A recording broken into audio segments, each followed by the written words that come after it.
Baiju isn't in his shop. Oh, you're looking for Dr. Baiju. He's resting today, but he said to send any patients to the back room. Ah, okay. Thanks. We'll head on through.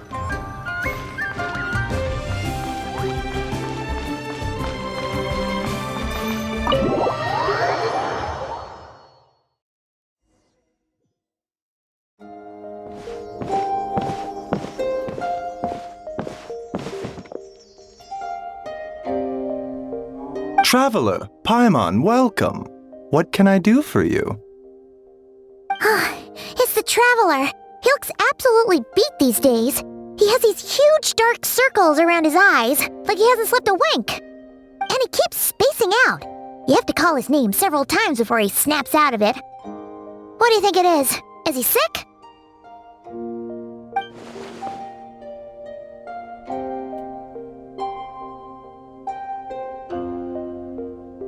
Very peculiar. In all the time we've been acquainted, this is the first time you've come to me with a health complaint. Come, let me take a look at you.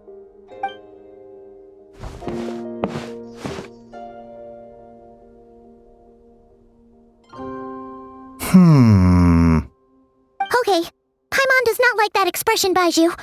It's not serious, is it? Complexion is good, eyes are clear, breathing is steady, pulse is strong. Physically, you appear to be in good condition, Traveler. In theory, your energy level should reflect that. You should be feeling right as rain. Hence my concern.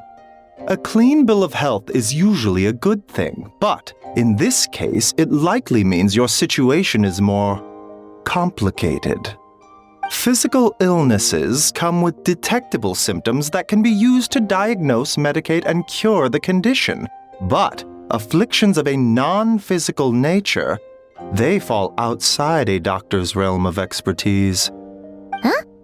What do you mean, non-physical nature? Curses, dark magic, it's hard to say. It could just as easily be a simple case of mental fatigue. Why don't you rest here for a bit? Whatever it is we're dealing with, clues to your condition are sure to reveal themselves in time. Once we know the root cause, we can administer the right treatment.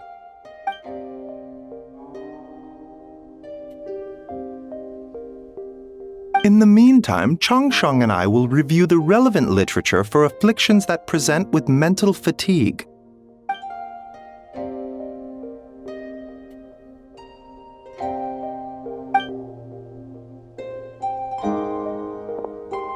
Oh, must be a rare condition if not even Baiju and Changsheng have seen it before. Well, all we can do is take their advice. You look like you're about to collapse anyway. Just get some rest. Paimon will be right here by your side. Fingers crossed you'll be all better when you wake up.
Rise and shine! Time to wake up! For once, you're making Paimon look like an early riser. It's already afternoon. Hopefully all that sleep did you some good. Feeling any better? A cut? What? Did you scratch yourself in your sleep? All right, let Paimon take a look. Nope, nothing there. Wait, did you have a nightmare? Okay, don't panic. Paimon heard that dreams tell us what we need by showing us the opposite. So, if you had a nightmare, maybe all you need is something to cheer you up. Come on, Paimon will treat you to something yummy.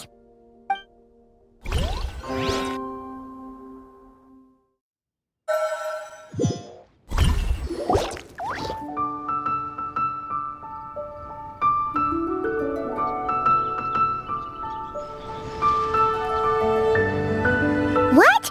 So, in this dream, you were trapped in a weird place with thick fog everywhere, and then a spike came out of nowhere and stabbed you in the back?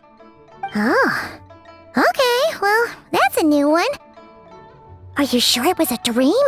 'Cause from the way you describe it, it sounds like you were really there. But then again, you woke up right where you went to bed. And you were definitely in a deep sleep this morning.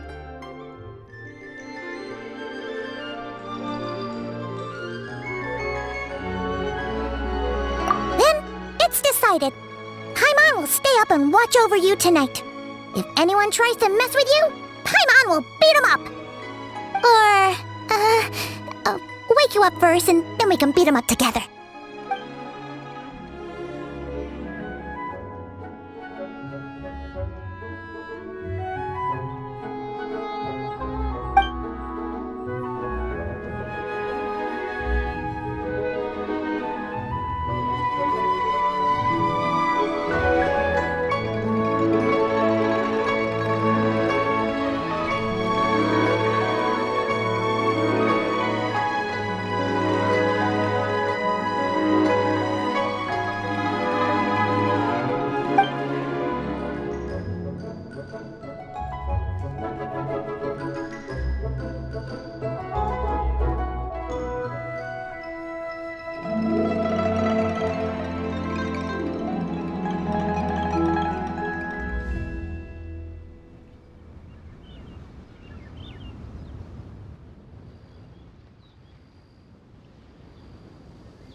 Something is missing?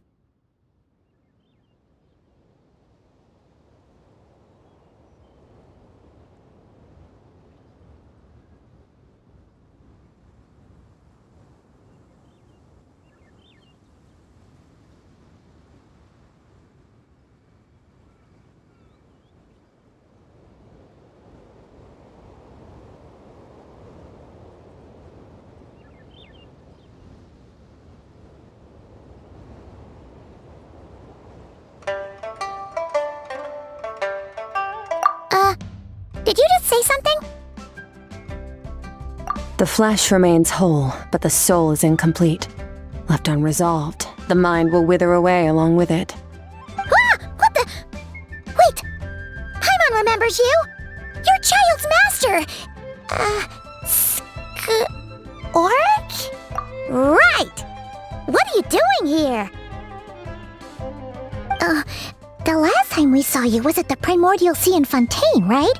But then we left and never learned where you went after that. Child's been looking everywhere for you, by the way. What brings you to Wanmin Restaurant of all places?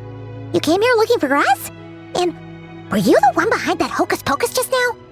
Tell me, what is it that you saw? Tight-lipped, huh? I suppose that's fair.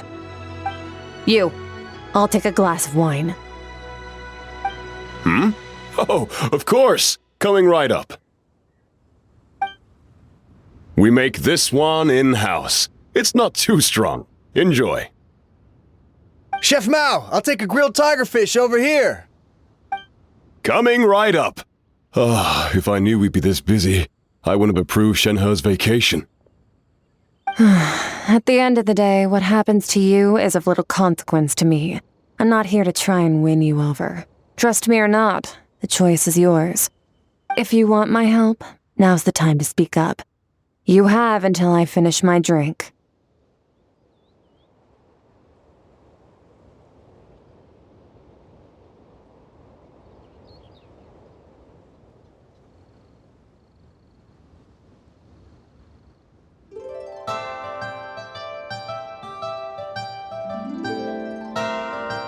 I was investigating an abyssal disturbance in the area and happened to notice you. Part of your soul is damaged, and the wound bears traces of abyssal corrosion. Need I say more? Neither of those things sound good.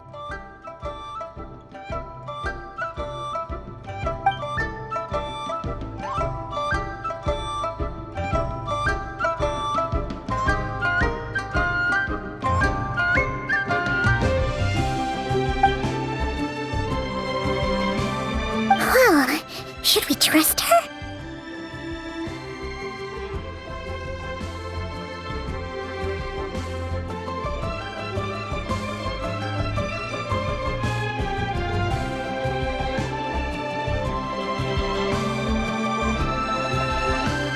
She mentioned an abyssal disturbance. Maybe that has something to do with what's going on with you. But we could always find a different expert on the abyss to help us out. Yeah, and that thing she said about your soul being damaged is scaring, Paimon. Definitely something we should fix sooner rather than later. Skirk's an interesting one, that's for sure. But from what Child's told us, she doesn't seem evil, at least. 1, 2, 7, 10. That'll do. Well, have you made up your mind? What I saw was a dark space shrouded in a dense fog that wouldn't disperse. So that's all we know, Miss Skirk. Ma'am, can you help us? So, you couldn't disperse the fog. I understand. Come find me in the Guili Plains when you're done here. Oh, and I left cash for the drink on the table. Settle the bill for me, will you? Oh, okay. Huh? She disappeared!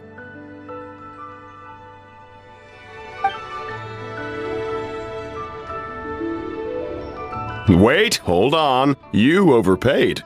Here's your change. Oh, no.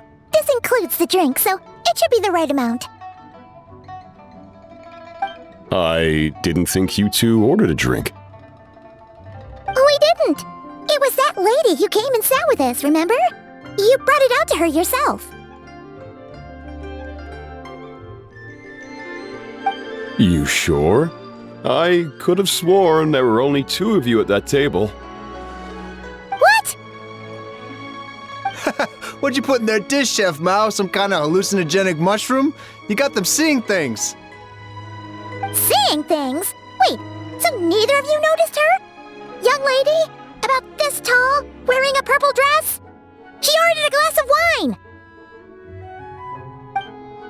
Oh, now you mention it, that vaguely rings a bell.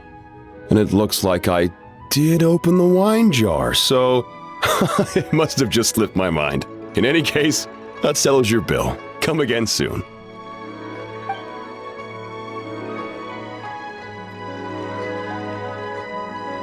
Coming! Okay, what was going on there? It's like they didn't remember Skirk being there at all. Even Paimon was half convinced we hallucinated the whole thing. But that Mora she left for us was definitely real. Oh, this whole situation is giving Paimon the creeps. But anyway, she told us to head to the Guili Plains, right? Let's not keep her waiting.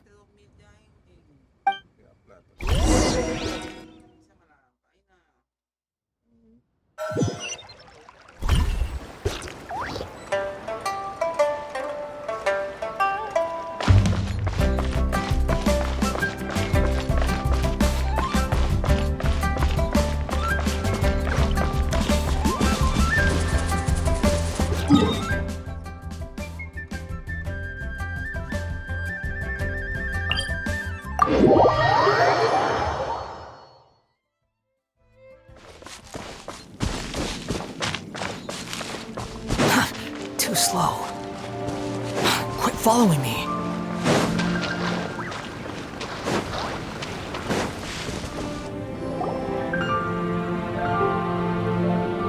Whoa! What are all these rift hounds doing here?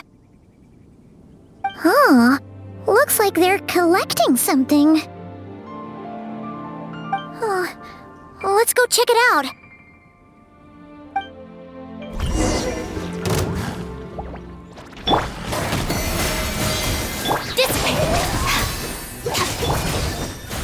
Bow your head.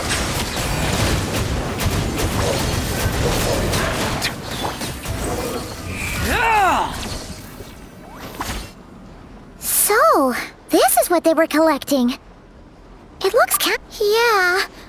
What is going on here? From the moment they are born, all beings with great power have an impact on this world. Even if their body is sundered and their soul extinguished, their influence remains. Gods are the most common example of that. The remnants of gods who fell thousands of years ago remain buried deep within the earth, carrying within them a warped will and a dark curse. Together, these remnants form what you call god remains, and it appears that some of those sealed here were dug up and removed. There are traces left, but they're fading fast. What are you doing? Nothing! Just wanted to make sure you were, real? She's definitely not a ghost traveler. Paimon poked her, and she's solid.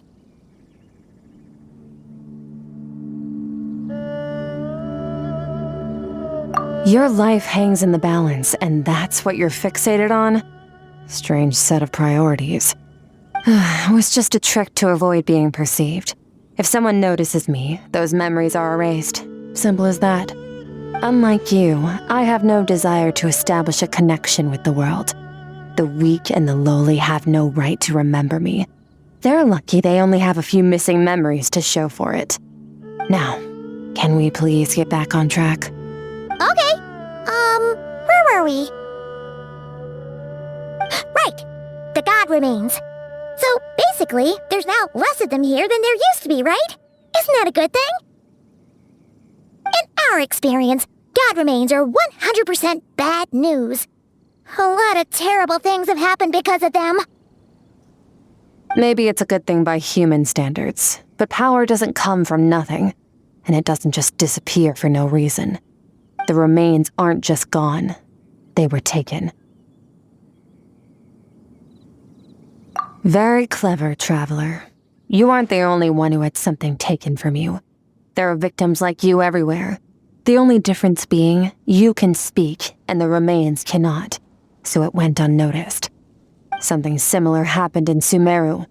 Within the span of one night, countless consecrated beasts were slaughtered, and a large amount of the god remains buried in the desert went missing. Of course, god remains are just one of the targets. The culprit is chipping away at sources of power all over this world, including the Stella Fortuna above. Wait, you mean... the stars? 42 of them have died out in the past few months alone. In Conria, people believed that powerful individuals have corresponding Stella Fortuna. Even should that individual fall, their Stella Fortuna would not disappear, but gradually evolve into a new constellation. Yet now, stars are disappearing from the skies entirely, and it's not hard to deduce what's happening to the power they contain. Something has been leeching power from this world like a parasite steals nutrients from a host. And now, it's no longer satisfied with the remains of the dead. It wants you. This time, it only took a fragment of your soul. But next time, There's no telling how far it could go. No one knows. All I know for certain is this. Getting back what you lost will not be easy.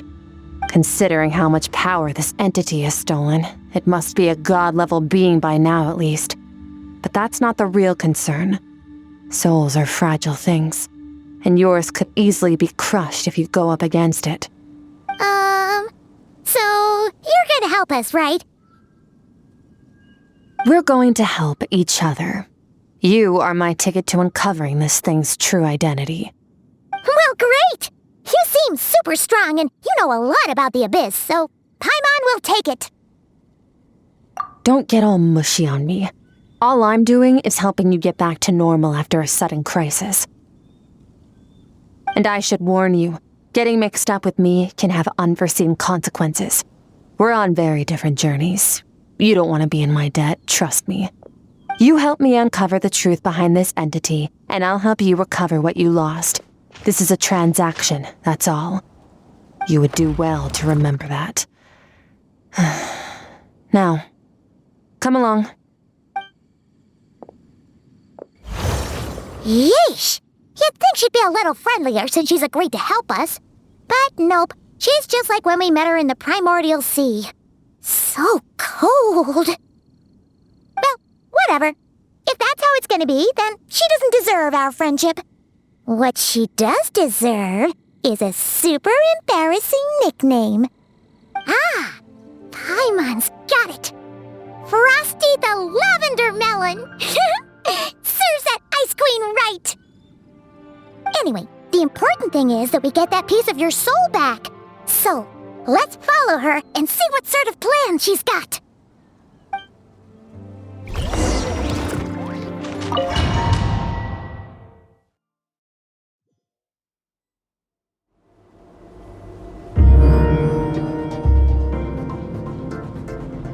Whoa! This place is way bigger than Paimon expected. Where are we? This is where I live. I suppose it's the closest thing I have to a home here. It is. I brought you here because time flows differently in this place. I don't know how much Ajax has told you, but when he fell into this space, I mentored him for 3 months. In that time, only 3 days passed in the outside world. Ajax? Oh, right! That's Child's real name! Yeah, Paimon remembers him mentioning something like that. So, a month here is equivalent to 1 day in the outside world? That should mean we're safe from that power-hungry soul snatcher for now, right? Yes, well, I didn't bring you here just to show you around. In the outside world, the traveler could be attacked at any moment. But coming here has bought us quite a bit of time. Now, we just need to figure out how to investigate that place you saw. The one full of fog. Both your description and the abyssal disturbance I felt point to that space having some connection to the abyss. It could even be a domain similar to this one. The thief who stole that fragment of your soul is hiding there. But the abyss is a chaotic and turbulent place. If we want to pinpoint their location, we need to see what that space looks like without the fog. Abyssal power can grant a special form of sight.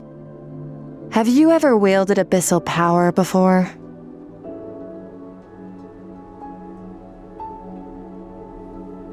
Okay, do you plan to learn? That tracks. All the information you have suggests the abyss is something sinister, and that abyssal power is a wild and dangerous force that always spells disaster. And you're saying that's not true? Depends on your perspective. Floods and hurricanes take countless lives too. But if one day you gain the power to control them, what was once a calamity is now just another tool in your arsenal. I'll respect your opinion, though. Just means we have to turn to the second best option. A little abyss crystal that contains my power. Wear it on your head, and we'll be able to perform dream mirroring when we fall asleep. Dream mirroring? It means experiencing whatever the other person is dreaming.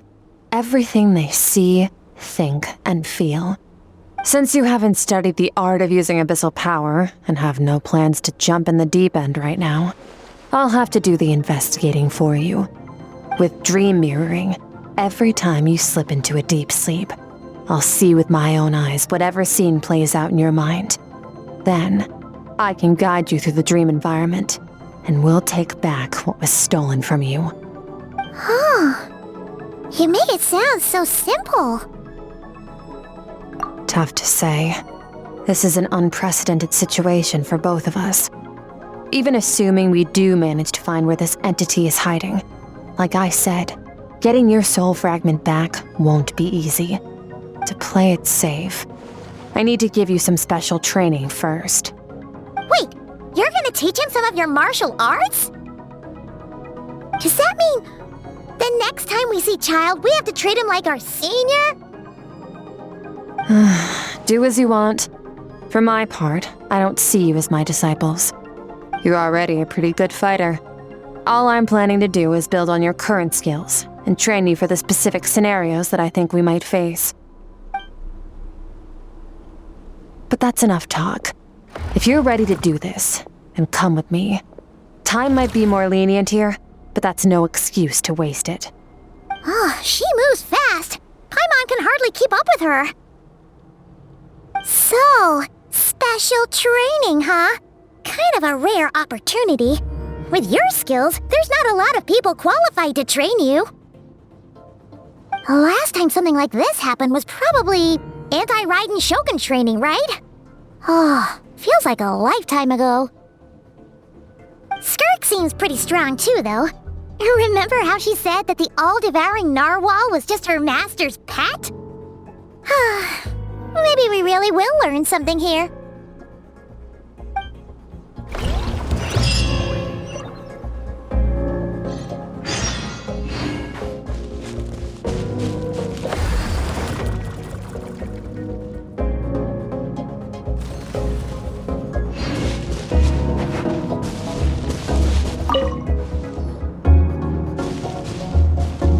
Ready? Bring it on! Your training will be split into 3 stages. Testing your blade work, elemental abilities, and reasoning skills. We'll start with blade work. You're no rookie in this area, so I won't bore you with the basics. During your long journey, you've no doubt sparred with a lot of talented sword fighters. Consciously or not, you will have picked up all kinds of techniques from them. You bet! There's Kaya, Master Jean, Kuching... Oh, and Kazuha, Ayaka...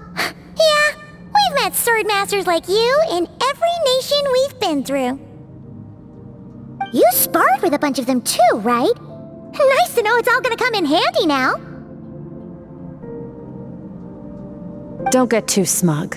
In sword fighting, techniques alone are not enough. You need a cohesive system to bring it all together. A style or school of fighting. To use the human body as an analogy, your style is your skeleton, the foundation, the framework. Techniques are the muscles and other flesh attached to the bones. This is where your strength comes from. Improving your sword fighting is like growing that body. If your frame got bigger and taller, but you didn't add any muscle mass, you'd be weak and flimsy. Then again, if you packed on pounds of flesh without a big enough frame to support it, you'd end up bloated and unwieldy.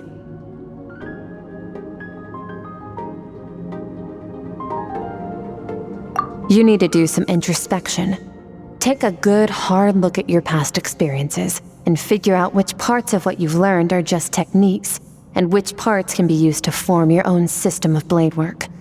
Only then will you get the full utility out of all your thoughts and observations along the way.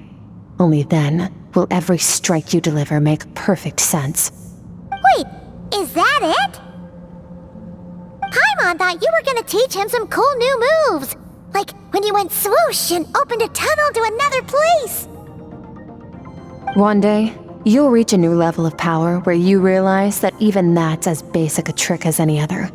But right now, our sword styles are so wildly different that teaching you mere techniques is pointless. There are no shortcuts in the pursuit of power. Failure is your best teacher. and rigor is your coursework. That's all I have to say. Time to make a start. Train until you're satisfied with yourself. Now focus. Destroy the crystal columns as swiftly as you can.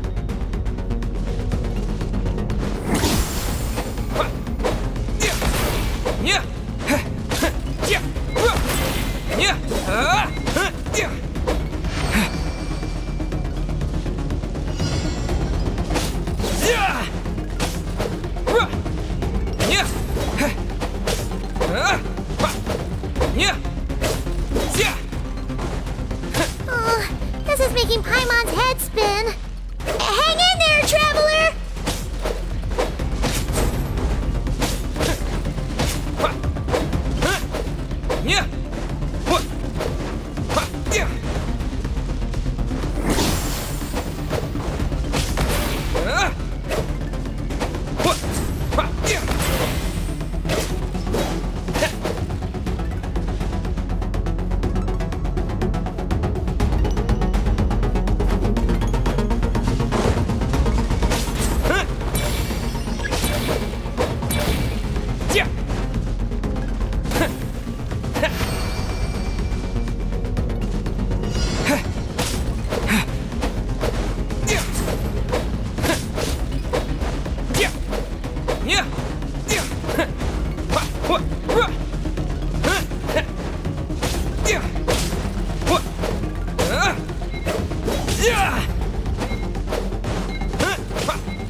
Stay calm.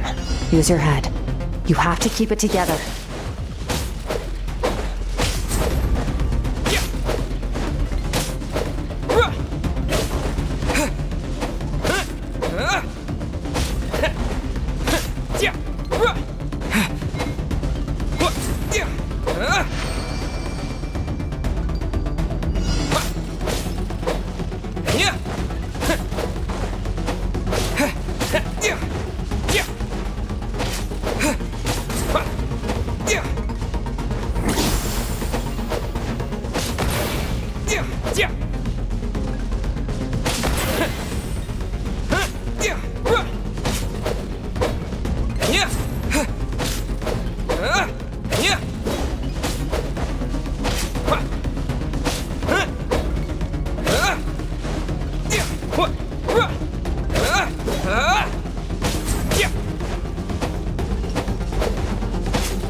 This moment will be frozen in time. Cut to the chase. Consider a moment of true mastery that you've witnessed in another person and ask yourself, what lies beneath the surface? What's their guiding philosophy? What's their state of mind as they maneuver their weapon? Now take that and practice it right away with speed, skill, and strength, over and over, until your hand is one with your mind. This is the only path to true growth. Step on up. Dance with the waves.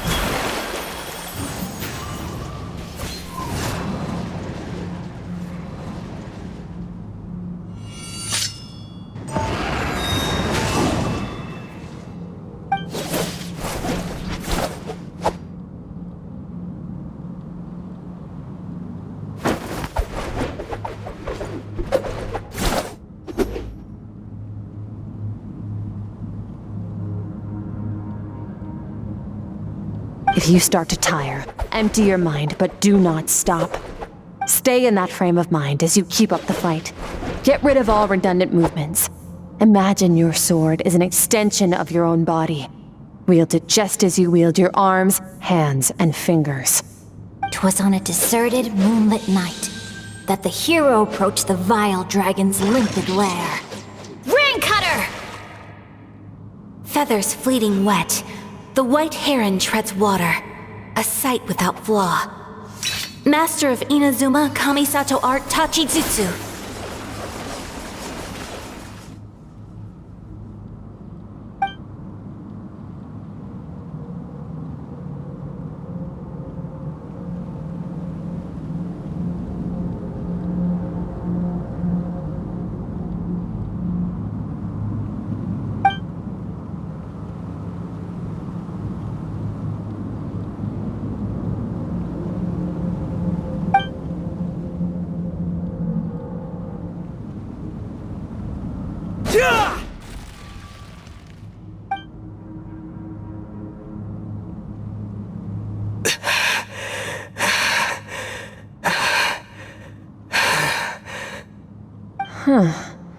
Looks like you've made some real progress.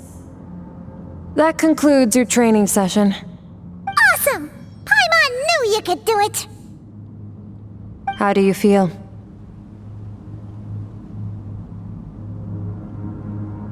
As you should be. Time flies when you're training hard. You've actually been going for several days now with no rest. Yeah, meanwhile Paimon's had a whole bunch of naps. But you were so focused, she didn't want to interrupt you. Go get some sleep. I'll be doing the same very soon. Let's hope you see that foggy place in your dream, so I can get this investigation over and done with.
Skirk, why are you skipping classes again? We've talked about this.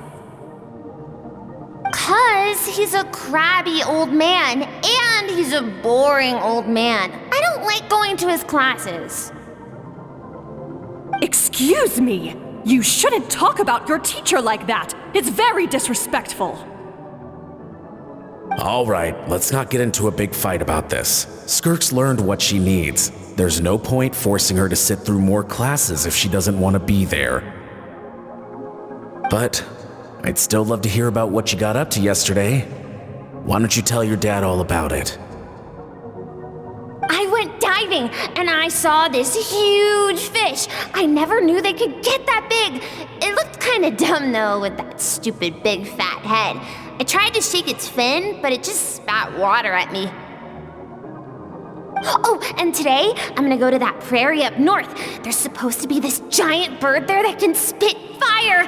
I bet if I climbed on its back, it could fly me all the way to the stars. Then I suppose your old dad should get one as a pet too.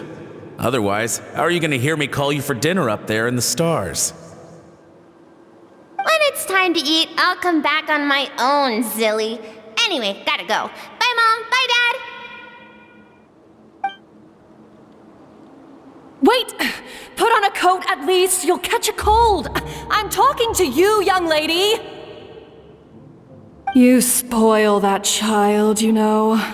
Ever since that merchant ship arrived, she practically lives outside. Always going on about exploring the beyond one day, whatever that means.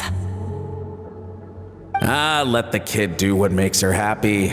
Besides, we both know you're all bark and no bite. Come on, our little adventurer's gonna be hungry when she gets back. Let's get started on dinner.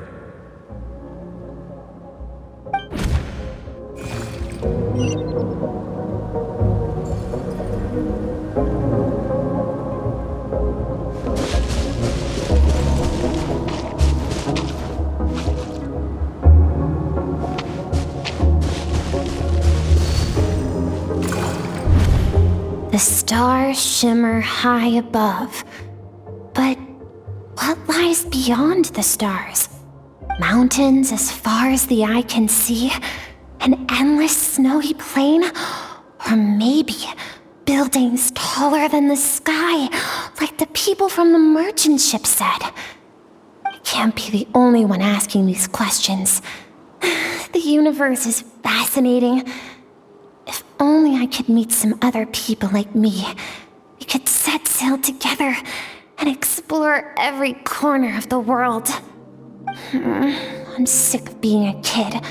There's so many amazing things out there, and I'm ready to see them all. But for now, I'm starving. Better get back.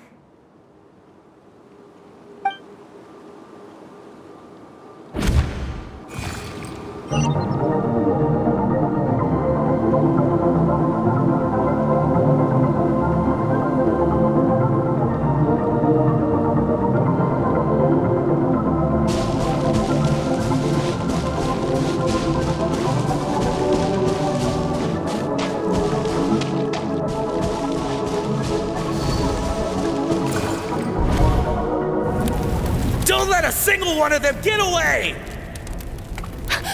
No, please, spare the children! Stay back! They're coming! Run! Help! Eliminate the threat. Take them down! Don't be scared. Ah! This way! We'll never make it! Fire. There's fire everywhere. What happened? I told you we shouldn't have trusted these outsiders!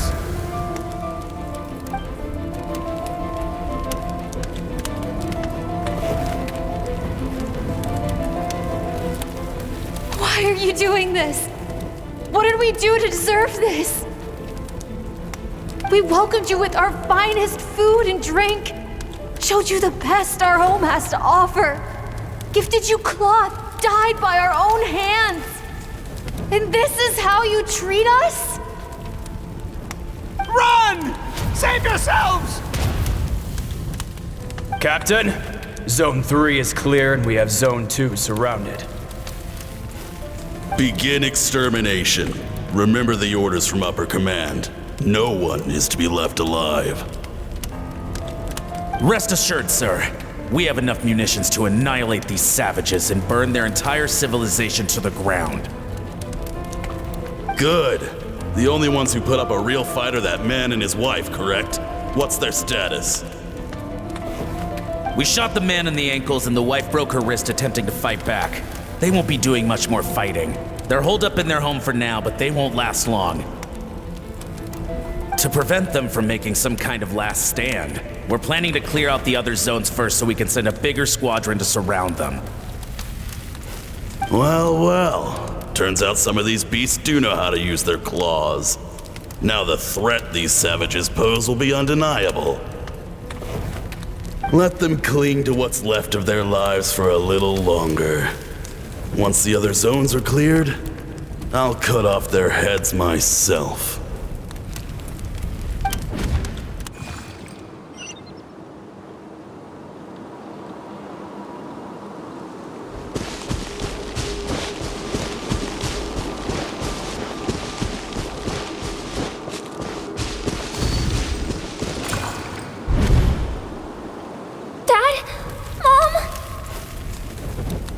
Skirk, you're all right!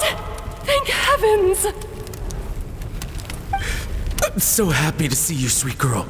But you need to go. It isn't safe here. They'll be back any second. What happened? You're bleeding a lot. Dad? Mom?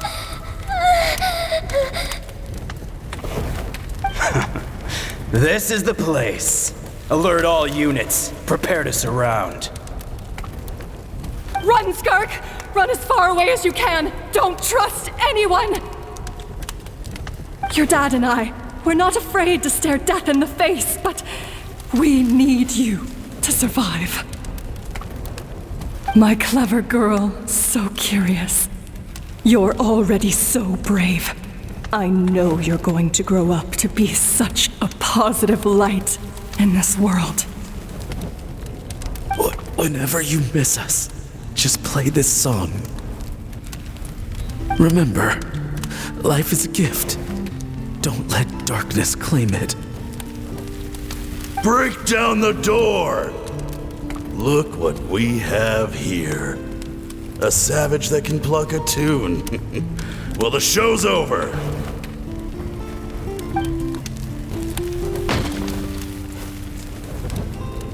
You! Stop singing! Shut it! I said shut it or I'll make you! Fine. Have it your way!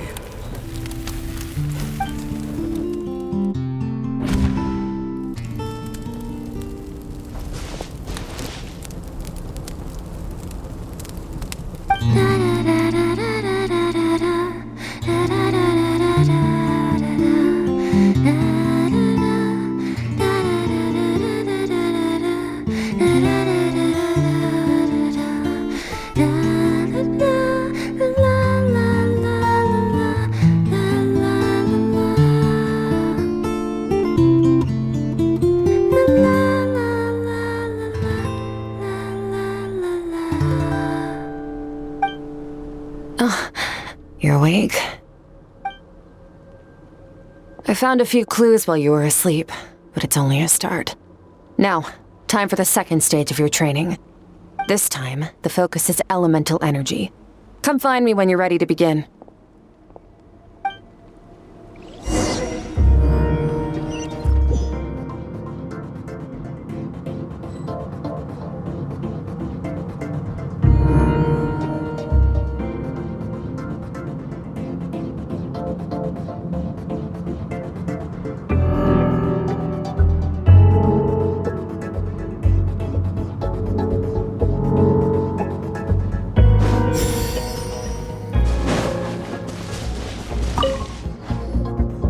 Man, staying in the abyss feels so surreal, don't you think? No day and no night. It's like time hardly exists. If we weren't careful to keep track, it feels like we'd have no idea how long we've even been here. Well, except for the fact that Paimon still gets hungry like clockwork. You go do your training. Paimon's gonna grab a bite.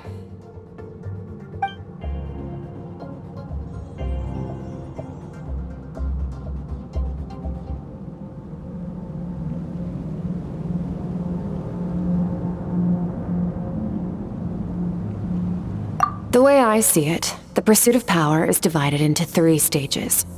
The first is mastering the use of standard weapons. Next is learning how to harness natural energy. And after that, you're free to challenge even higher dimensions. The natural energy of Teyvat is, of course, elemental energy. But that's not my area of expertise. I draw from a different source of power.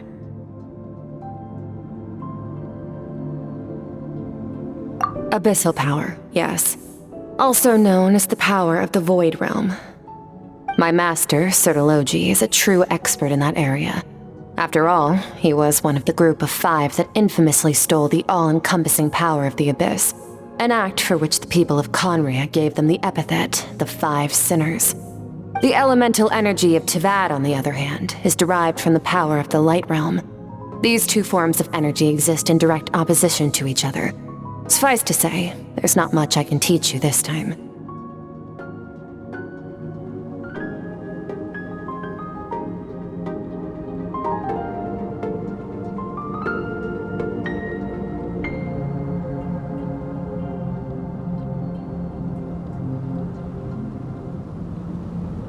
A keen observation, traveler. Call it respecting local norms. The Abyss stands in direct conflict with the will of this world. So, to make my life easier, I disguise my power to make it appear cryo-like in nature. It's a technique I learned from some Conrian ruins, known as the 7 Shifting Serpent.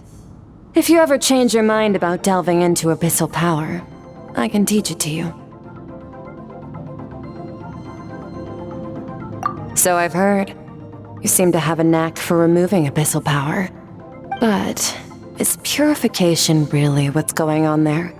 Like I said, power does not simply disappear. Just thinking out loud. Let's focus on your elemental training. That's what's gonna help us if the situation gets tricky. True growth comes from adversity, but only if you make the choice to pick yourself up again every time you fall. So, it's time to push yourself to the limit, and then keep pushing. This is the only way to advance at pace. Use the power of Animo to clear the field as fast as you can!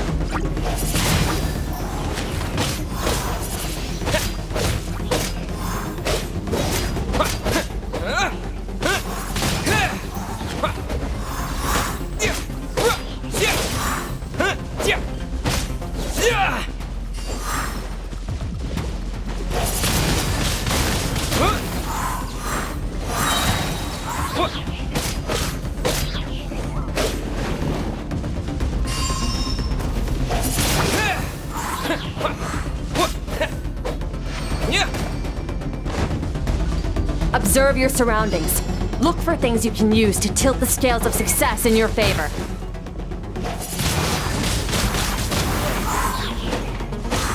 Disappear!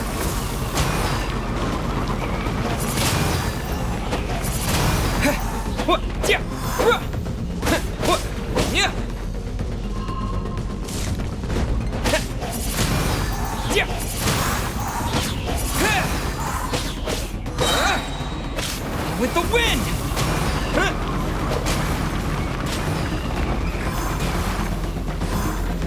Wind blade!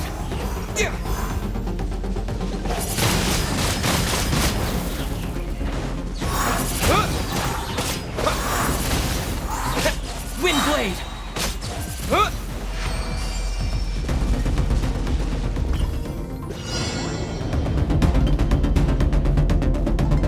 Use the power of Hydro to destroy the spikes.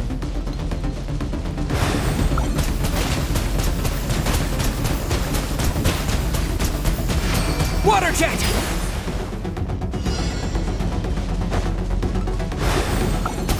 Faster!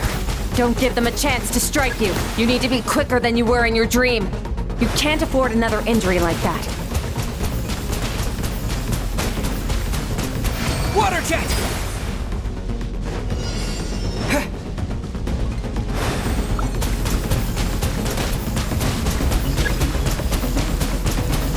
Go!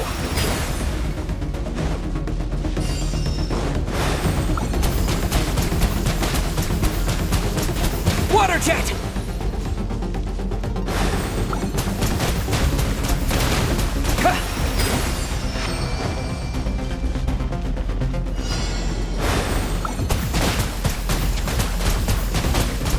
yet!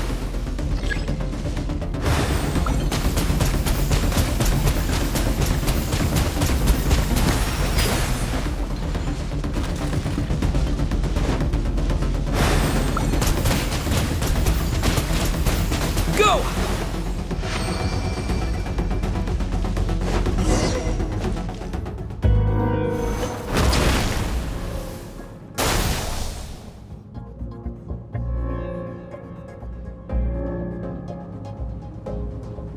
You need to understand what makes you special. The ability to wield elemental energy without a vision and switch between the elements at will. It means your aspirations need no approval from the gods. Your power is not bound by the rules of this world. So be bold. Do not be afraid to chart your own path.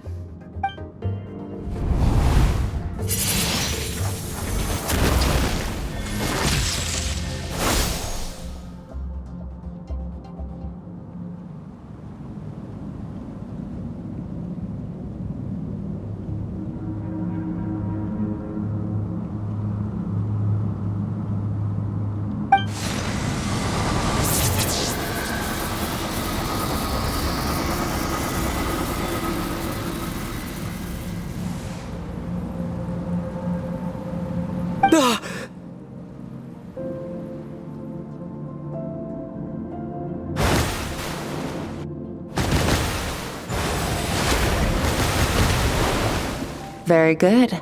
It seems you've reached a deeper level of connection with the elements. Long enough for you to lose yourself in your training, which is a good sign. Relentless practice with the elements has drained all your strength, but it's also what allowed you to make progress. Get some rest. When you wake up, we'll proceed to the final stage of your training.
What is the secret to power? Longing, hatred, self-preservation. No, it is fear. The fear of losing those you love. The fear of watching your home burn. Fear of loneliness. Fear of death. Fear is the source of evolution. It forces humanity to adapt to their environment and overcome hardship. It is in the process of prevailing over our fears that we surpassed first ourselves and then the rest of the world. That fear is now part of you. It calls on you to evolve. And it is time to answer.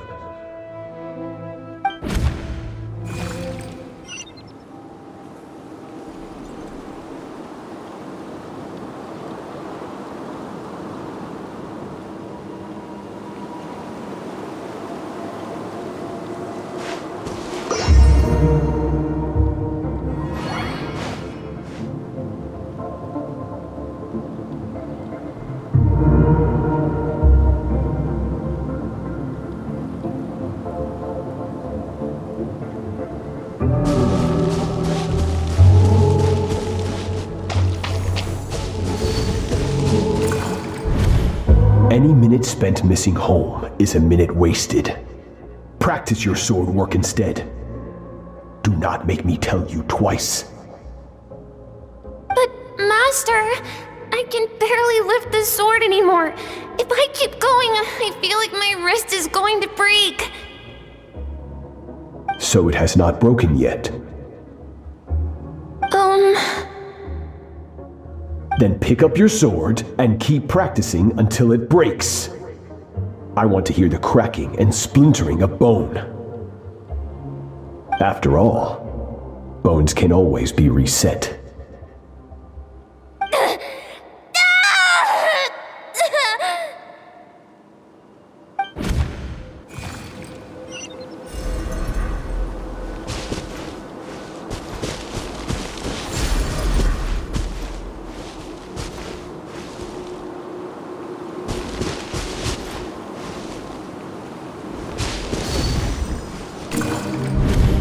Good, Skirk. Once again, you survived. How do you feel? Cold and pain. These are signs that you are adapting to the abyss. Each time the flesh is torn and the spirit crushed, each time you claw back from the brink of death, you become stronger. I now understand why these people sought to destroy your homeland. Your potential goes beyond even what I could have anticipated.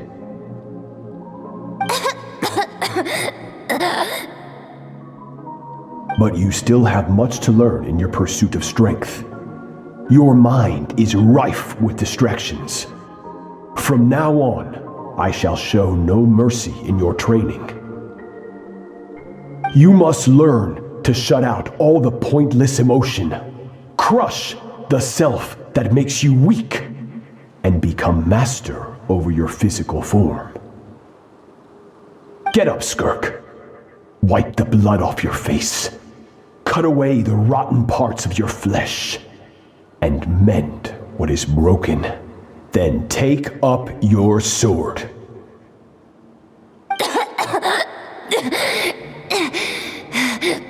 Yes, Master.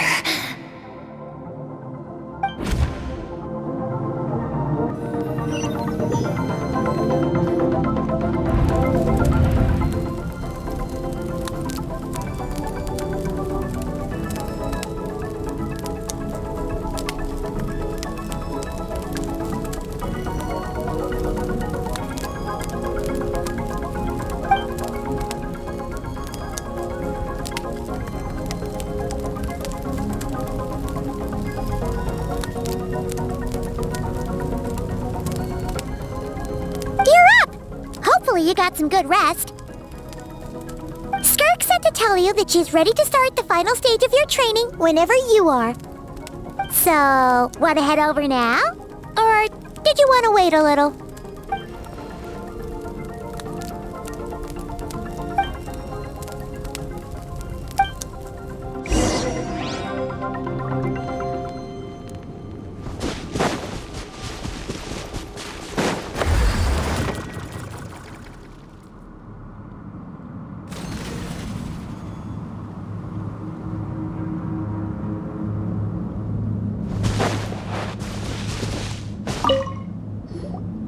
From your training so far, you have gained better command of the sword, and more control over your elemental abilities. That's only part of it. Experience is the real teacher. Your journey, the friends you have made, the dangers you have faced, these have taught you more than I ever could. Now, it's time to focus on how you react under pressure. You must be able to think rationally, even in unpredictable combat situations. To simulate this, I'm going to attack and you're going to block. Ready?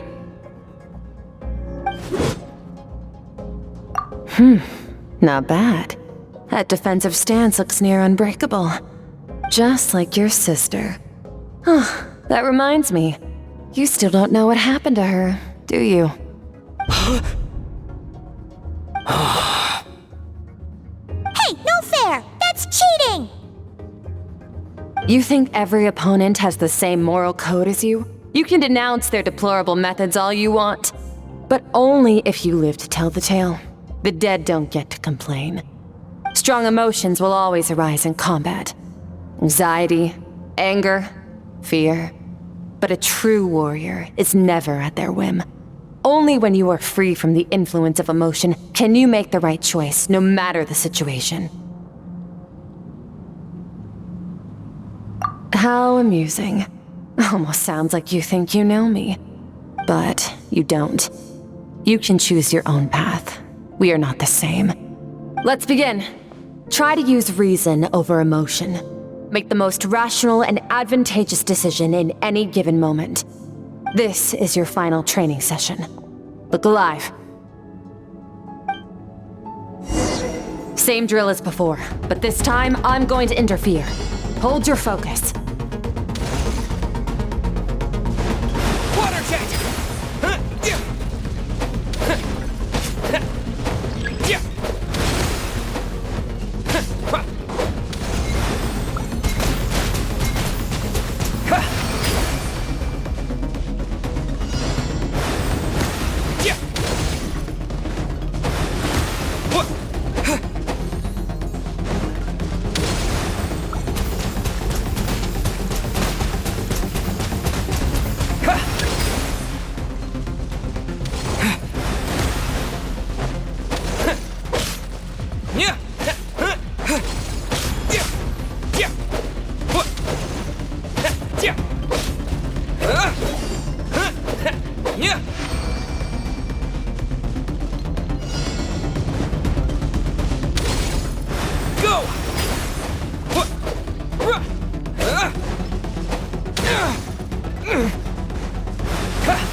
Not bad. Better than I expected.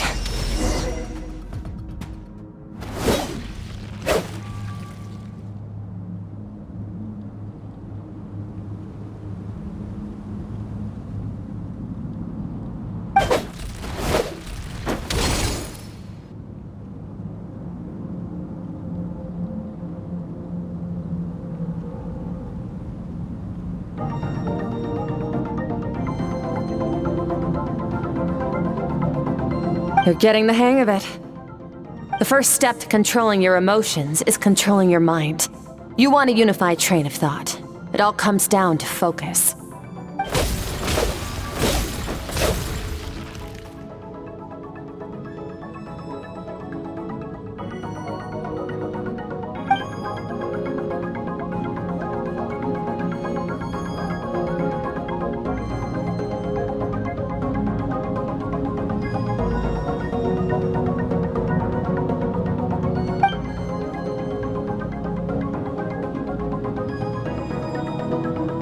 Your mind is rife with distractions. From now on, I shall show no mercy in your training. You must learn to shut out all the pointless emotion, crush the self that makes you weak, and become master over your physical form.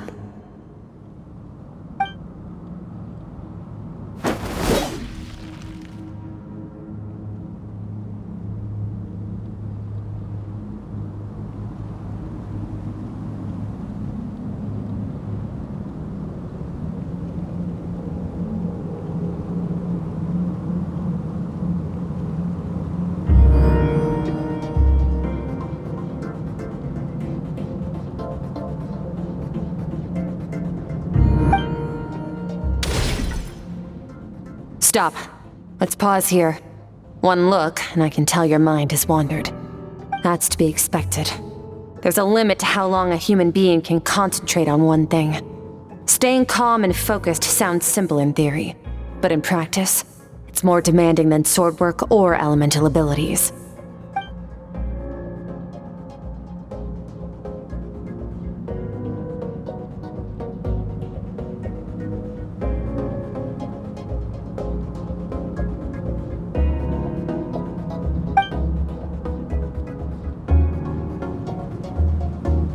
Get some rest. No point training further if you're already dead on your feet. Like I said at the beginning, the only goal of this training is for you to reach a point that you're satisfied with. You managed to push past your limits, which is a good start. You can be proud of that and sleep well knowing that you've earned it.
Skirk is amazing.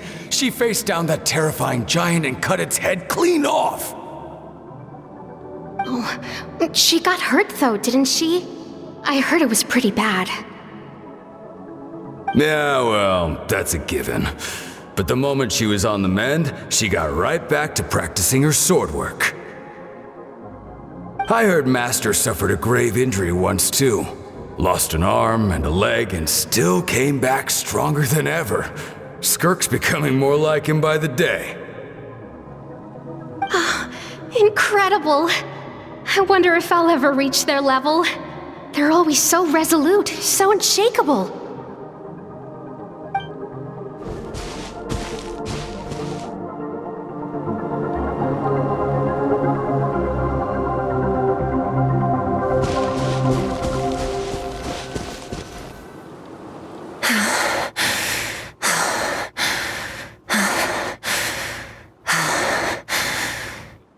Pathetic. You're not even trying.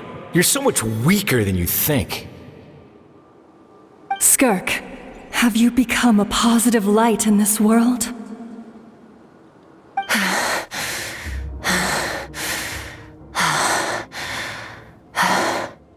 Do you even remember how many of us perished in that fire? How many bodies were left to rot on the scorched earth? Yet you alone live on. Keep your gaze fixed on your blade. You don't deserve to rest. I have so many questions. I just want to jump in a spaceship, explore the whole universe, and get answers from the stars. I just need to wait till I'm grown up. Then I can do anything. Now, you must bid farewell to who you were in the past and become someone stronger. Run! Skirk, run! Only death awaits us here. Keep running, and don't ever look back.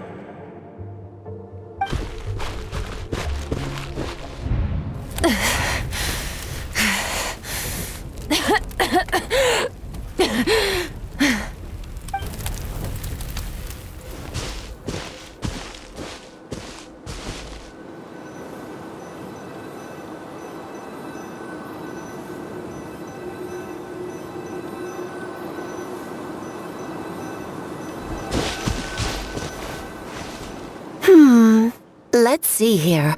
First things first, you need a new identity.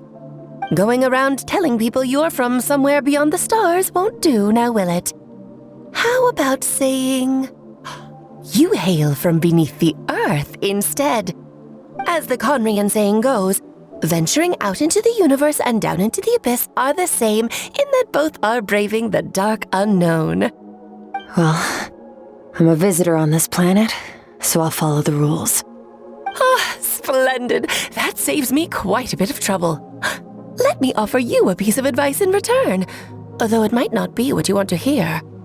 I know the pursuit of strength is important to you, but taking a moment for yourself every once in a while is never a bad idea. Ignore her existence for too long, and there will come a day when you can no longer hear her voice.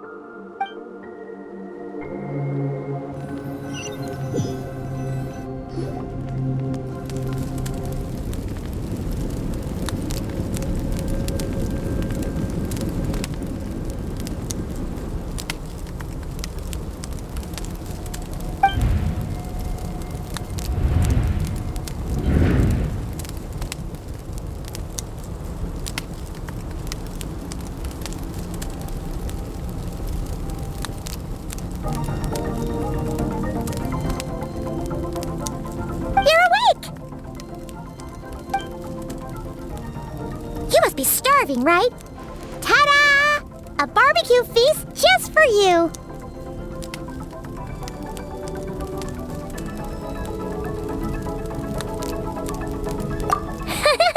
Of course you are! That's why Skirk and Paimon got this all ready for you. Dig in! Ah, well, if you're around someone long enough, it's bound to happen. Plus, Skirk can cook! So, Paimon decided she can forgive the whole Ice Queen thing. Paimon's not one to hold a grudge. Here's an idea. Let's save the chit-chat until after the meal.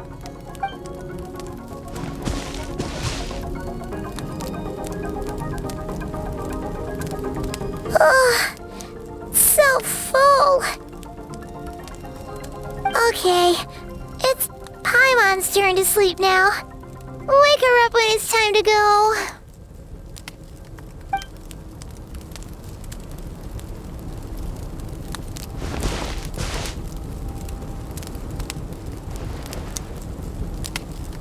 I have good news. First, your training is complete. You have what it takes to wield immense power. Now it's just a matter of putting it into practice. Continue to learn from your journey and hone your skills against formidable opponents. Second, I've located the culprit we've been searching for. Next, we just need to retrieve the missing part of your soul, and our business will be concluded. When Ajax trained with me, he once told me he was bursting with questions. So I allowed him to ask me 3 of them before he left. You and I may never meet again, traveler. So if there's anything you want to ask me, now's your opportunity. Just like Ajax, I'll answer 3 of your questions.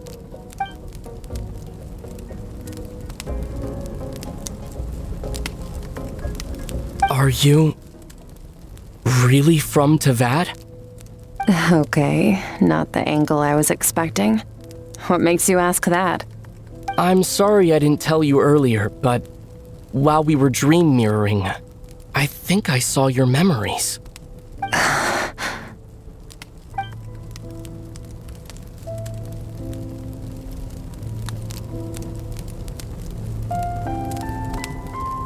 I knew that was a possible side effect.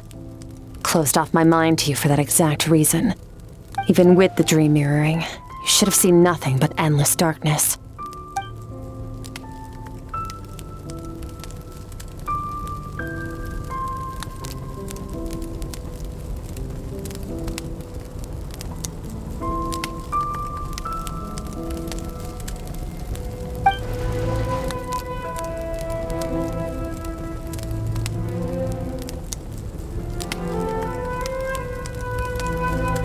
Whatever. Must have been a flaw in my execution. I shouldn't be too surprised. Due to some recent circumstances, my self-control has been lacking as of late. Since you've seen what you've seen, there's no reason to hide the truth. All I ask is that you keep it a secret. No, I'm not from Teyvat. I'm from a different planet. And there was a time when I journeyed through the stars. A lot like you in some ways. Like me? Do you mean you're also a descender? No, we're different in that respect. You're influencing the fate of this world. But me, I'm just passing through. Several hundred years ago, my master, Sertologi, opened the border between worlds and sent me here. But this is not my home. And one day, I'll return to the vast unknown of space. So, there you have it. On to your second question.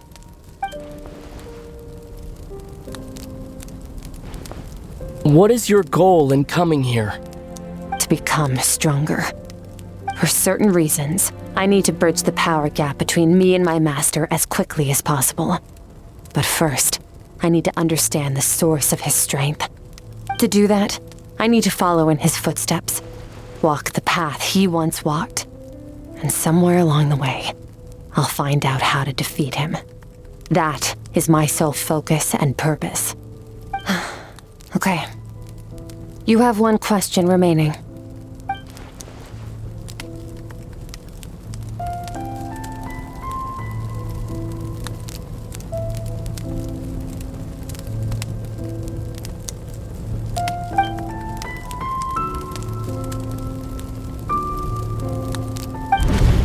You make it sound so easy. Ever since the incident I experienced there, I've never stopped searching for Master Skirk and that unknown abyss. But it's been years now, and I've still found nothing.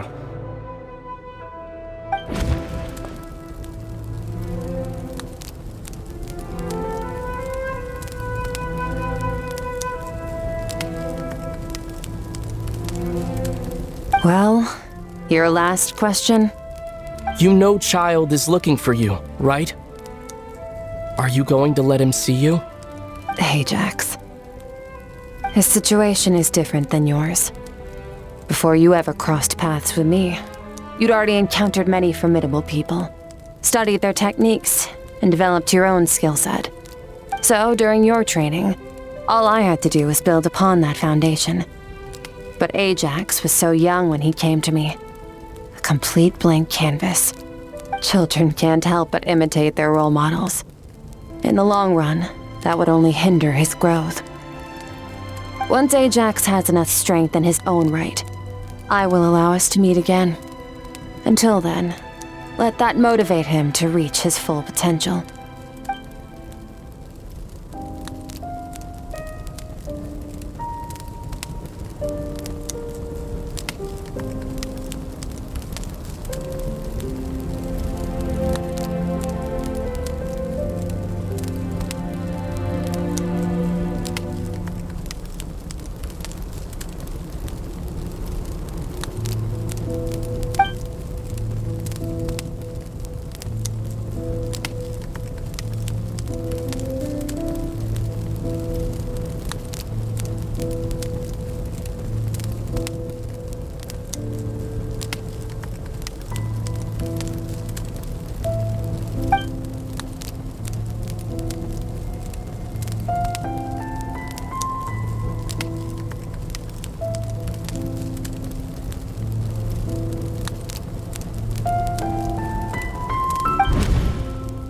Unlike you, I have no desire to establish a connection with the world. The weak and the lowly have no right to remember me. They're lucky they only have a few missing memories to show for it.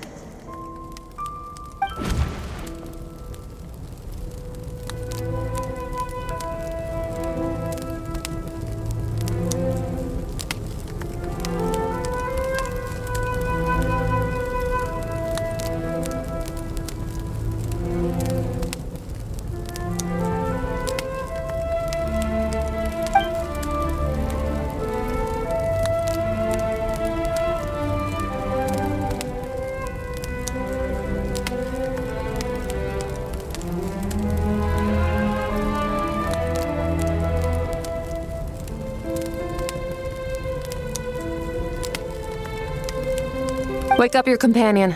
It's time to go. Oh, and everything I just told you, best keep it a secret from her as well.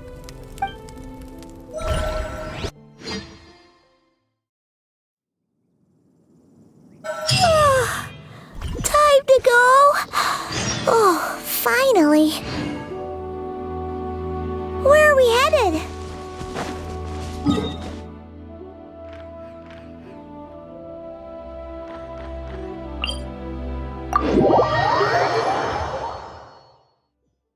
Just follow me.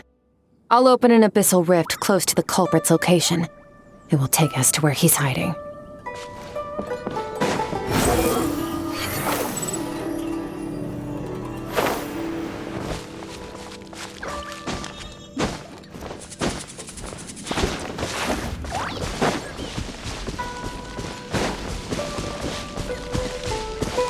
Behold!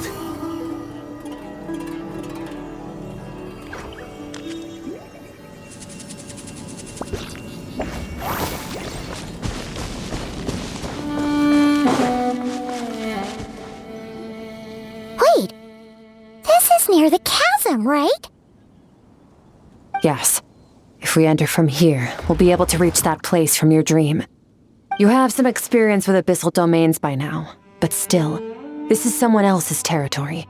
Best to proceed with caution. Don't worry. Paimon's an expert at hiding behind other people for safety. Oh, but, that means you need to stay safe, traveler.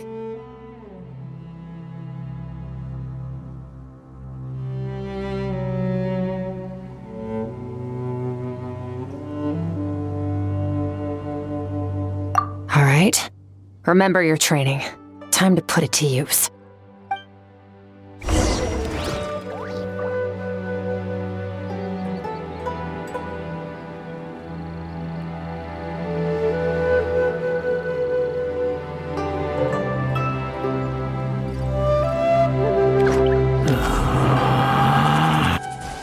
Quit following me.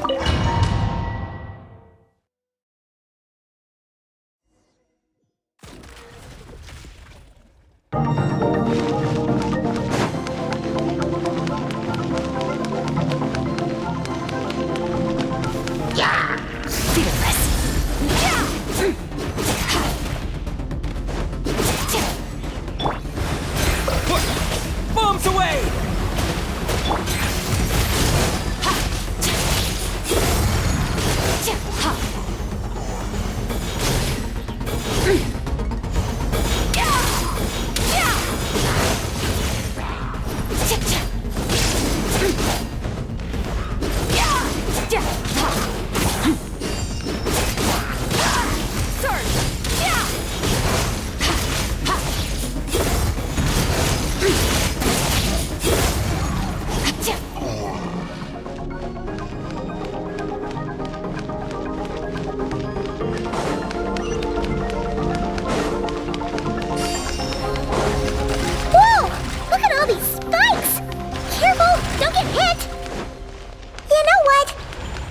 Just gonna float behind you. Come on, you got this. Wipe out!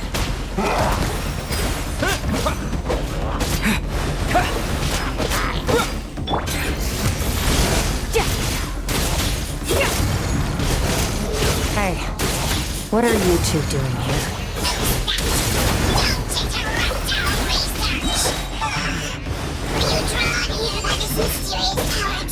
Dusty, like an abandoned house.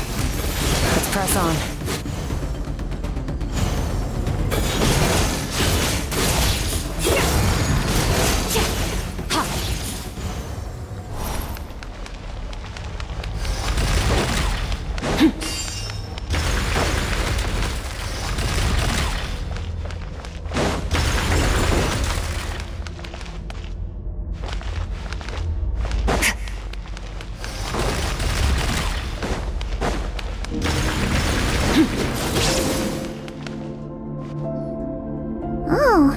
Looks like this is a dead end.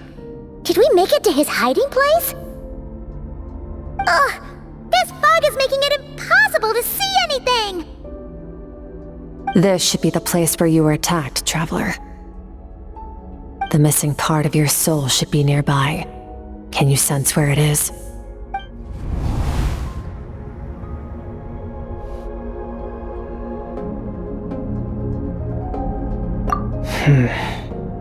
Our opponent must have covered his tracks just in case. Otherwise, you should have sensed it much more strongly. Hold on! Look! The spikes are back! Stay calm. Let's hold back a little. Give our enemy some wiggle room so we can see what we're dealing with. If you're too reckless, we might be playing right into his hands. Our enemy took part of your soul for a reason. It's likely he integrated it into his attack somehow. If we're smart about this, we can track it down.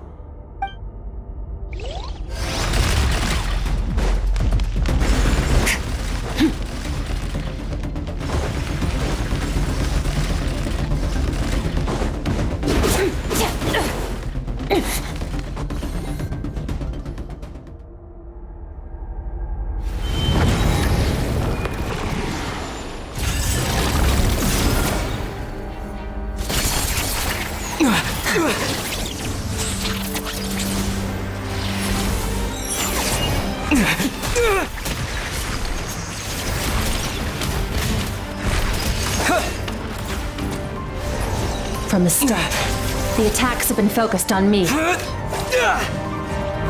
Trying to break through my defenses? I see.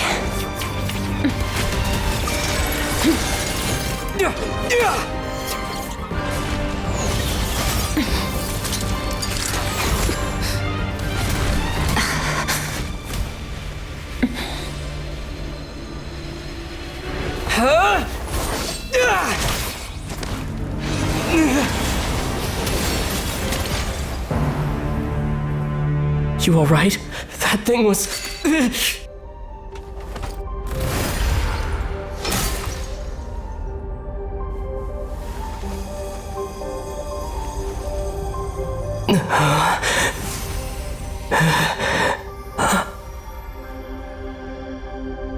There. I got it back. Traveler! Skirk! What happened? It looked like Skirk just got...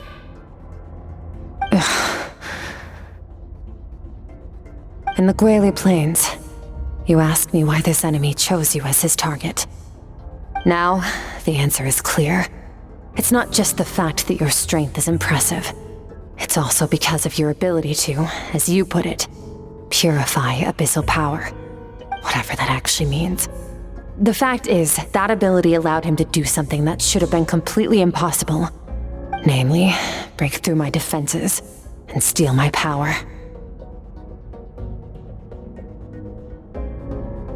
No, he couldn't have known I'd come to his domain.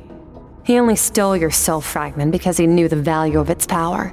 I doubt he expected it to come in handy so soon. Call it fate if you want. I believe that's the term they use in this world for arbitrary coincidences like this. In any case, it works to our advantage. Once I realized what he was using that power for, it gave me the chance to get back what you lost. I'll cope. Well, done gorging? Good. Time to answer some questions. How did you get the power of the all-devouring narwhal? The all-devouring narwhal? Oh, of course! Paimon knew that spike thing looked familiar. It looks just like that narwhal's horn! I highly doubt you acquired that power through your own strength. Tell me I'm wrong. You're desperate enough to scour the land for god remains and whatever vestiges of power you can find. That alone proves you wouldn't be able to defeat a creature like that. Which leaves one possibility. You know my master, the Foul, Sertologi. The Foul? Who dares call him Foul? Sertologi.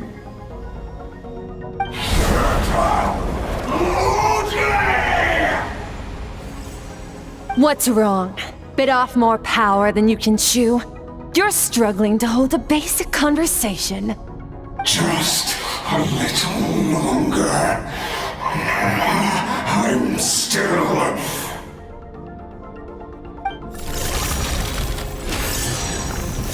Look! It's back! Those obsessed with power will let it devour them before abandoning their pursuit. Keep calm and use reason to decide the best course of action.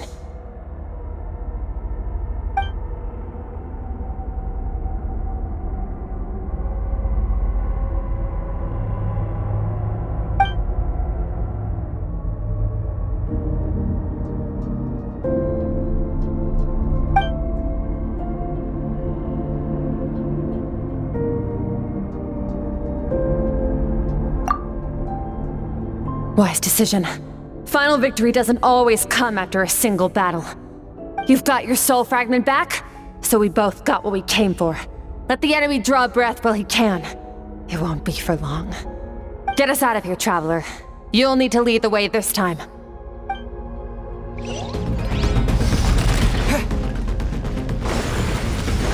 Skirk, is your shoulder gonna be okay? The wound is minor. It'll heal in no time. You should focus on getting out of here alive instead. Uh-oh! Falling spikes! Run!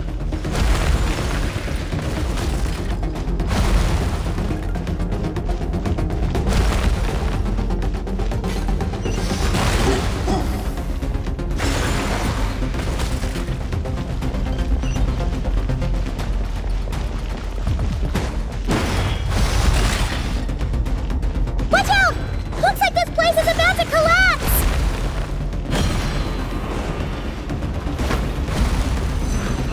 So, this guy's power has something to do with the all-devouring narwhal.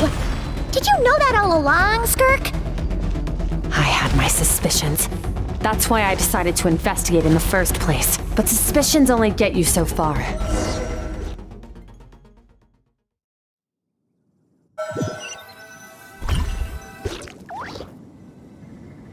Phew. Oh, we should be safe here, right? I no longer sense his presence. Can't have followed us out of that abyssal domain. Weaklings like him will find that my power is not so easily controlled. He won't be leaving that place until he's managed to digest it. You seem surprised. I suppose that's fair. You've seen but a fraction of what that whale is capable of. That gaping maw could swallow a planet whole. It's called the all-devouring narwhal for a reason. Devouring is what it does best. It can extract power from anything, dead or alive, as long as it manages to make physical contact. Yeah. When we had our run-in with that thing, Neverlet mentioned that it has an instinct to devour. Your dragon friend recognized the nature of its abilities and used the power of Hydro to protect you. That worked because it was in a satiated state, so it was somewhat less aggressive than usual. It's a different story when it has no more power to feed off of. That's when its true voracious nature kicks in. It could devour everything on the planet in that state, which is why I cast it into that void space. But I hadn't counted on there being anyone left on this planet capable of wielding its power. To me, that says he must have encountered the whale a long time ago. Meaning, he must have known my master. Exactly. It told me everything I needed to know. Hence why I said we both got what we came for. And I believe that brings our transaction to an end. Now that you're whole again, you can get back to your own journey. I'll handle the rest of this situation myself. No way! We can't leave now! Something was stolen from you because of us! We have to help you get it back! This isn't my first taste of failure or losing power. When you fall, you get back up again and become stronger. That's how it is. But what if that monster finds you before you're all better? Plus, how are you gonna get home? It's not like you can just go swoosh and open a door to the abyss again. Not without your full strength. So, sticking with us for the time being doesn't sound so bad, does it?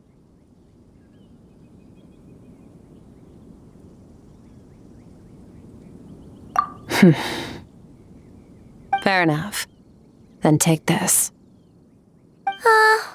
What is it? A bag of Mora. Nothing in this world is free. I know that much. I'll leave the planning to you. Hurry up and decide where to go. We shouldn't linger. We should take Skirk somewhere she can rest. But where? Paimon gets the view.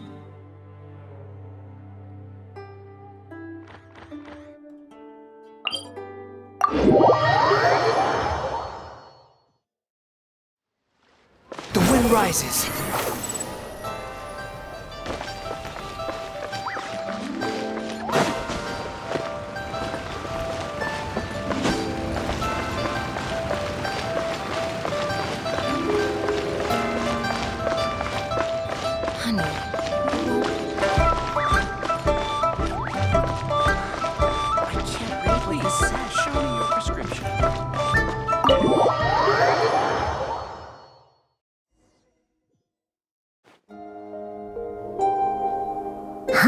This bag from Skirk has a ton of Mora in it.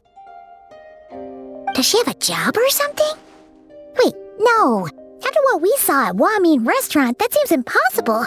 Can you imagine? It would go something like, I'll be collecting my paycheck now, boss. Oh, sure thing. Wait, who are you? Have we met? Can't hold a job if you make everyone forget about you. So, what did you do to get all this Mora? Claimed some buried treasure, took care of a few monsters that were causing trouble. Nothing untoward. It's safe to use. Ah! You heard all that? A sonorous voice like yours is hard to miss. I wouldn't be surprised if the sound of it traveled to the nearest mountaintop. Then, did you by chance happen to hear Paimon's little, joke earlier? You mean when you called me Frosty the Lavender Melon?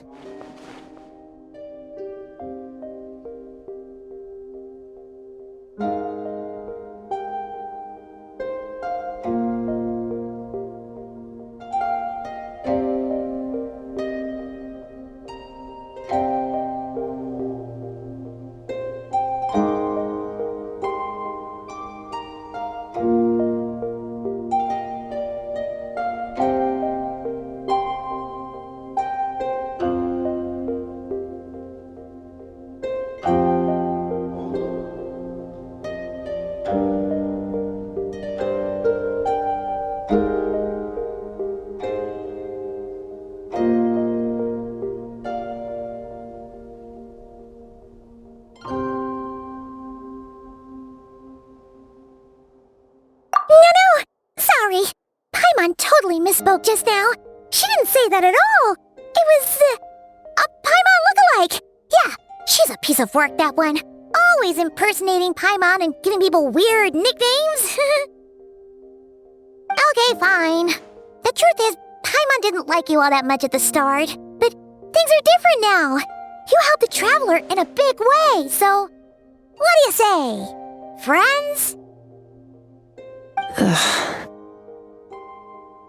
I noticed there was only one bed. Go ahead and get some rest. Wait, what about you? I don't get tired, and I don't need rest. I'm going to practice my sword work. That should help me regain some strength. But your shoulder... Hey, don't just leave! Whatever. Let her tire herself out. She'll come back eventually. Let's get some sleep, Traveler. That comfy bed is calling, Paimon.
quiet.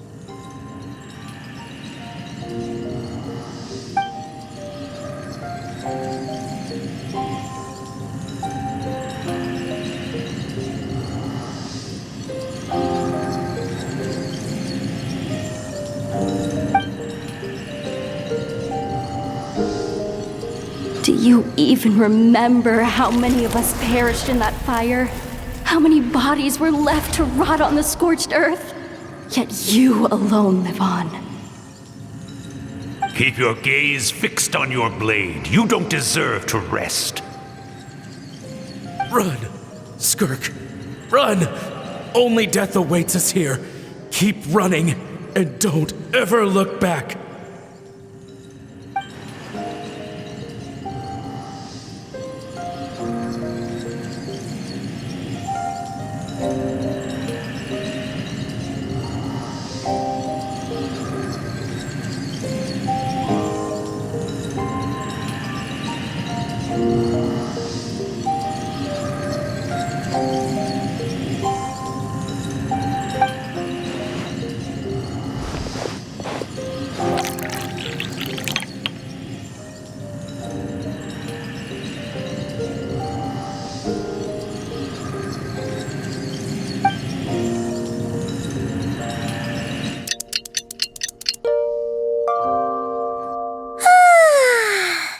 Getting an early night's sleep is the best.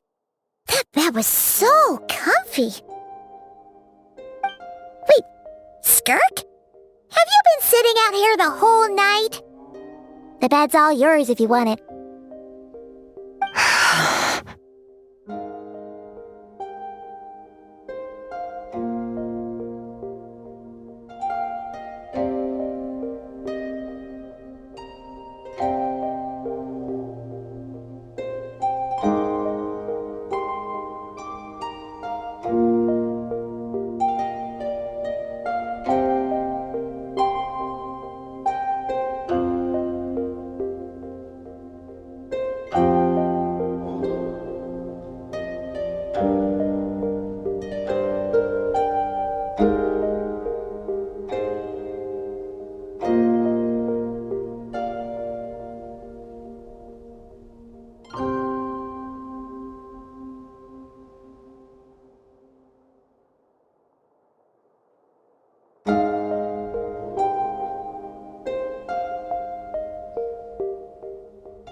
About 60%, maybe 70.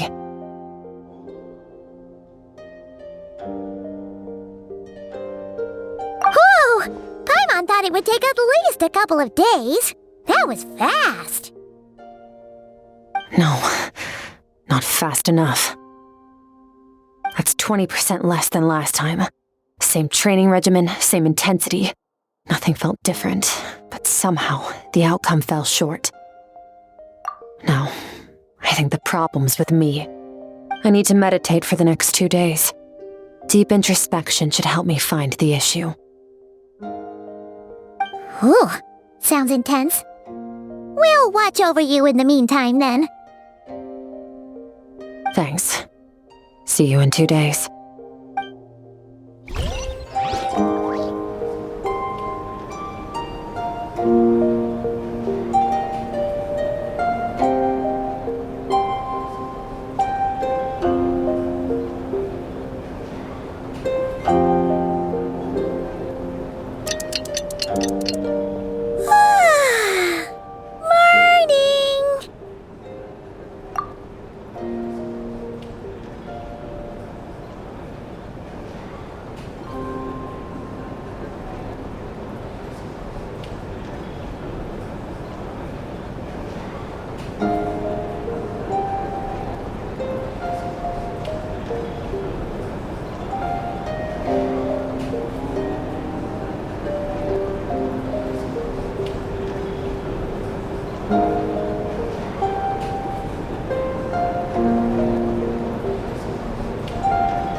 Skirk is still meditating, huh?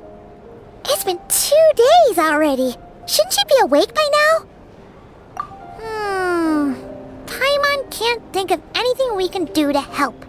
Oh, wait! Breakfast! That's it! Paimon will go get breakfast! Skirk is gonna be starving when she wakes up. Be right back.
That's right. This is Skirk's inner world. Think of it as the threshold between the soul and dreams. This isn't your first time here, but what you remember is probably a space covered in darkness. I only managed to illuminate a small portion for you back then. Actually, it's my first time talking to someone like this. I only managed to break free and bring you here because the injury weakened her power. I guess that's why I can speak again, too. Call it fate, if you want. I think that's the word they use in this world for lucky coincidences like this, right? Now, before I take you to her, I gotta ask.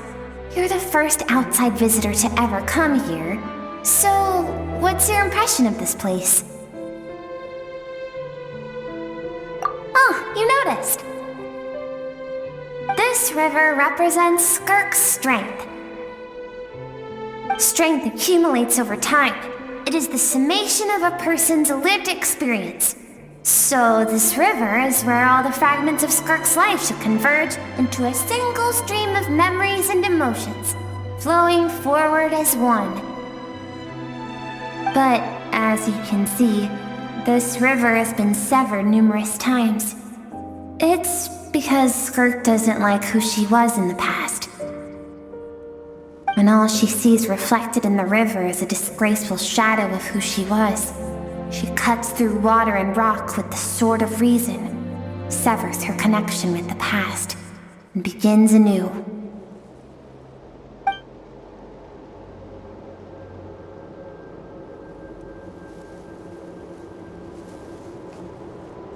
You must learn to shut out all the pointless emotion. Crush the self that makes you weak, and become master over your physical form. This isn't my first taste of failure or losing power. When you fall, you get back up again and become stronger. That's how it is.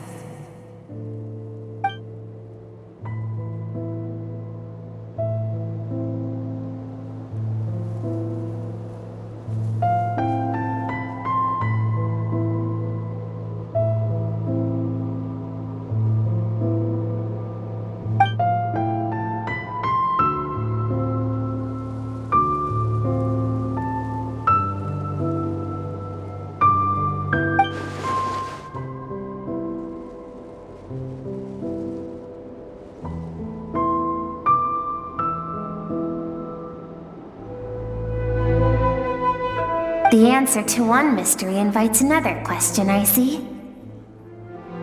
Let's follow the river upstream. There among the cliffs, among the memories etched into her heart, lies the truth of it all. Soon, you'll understand everything.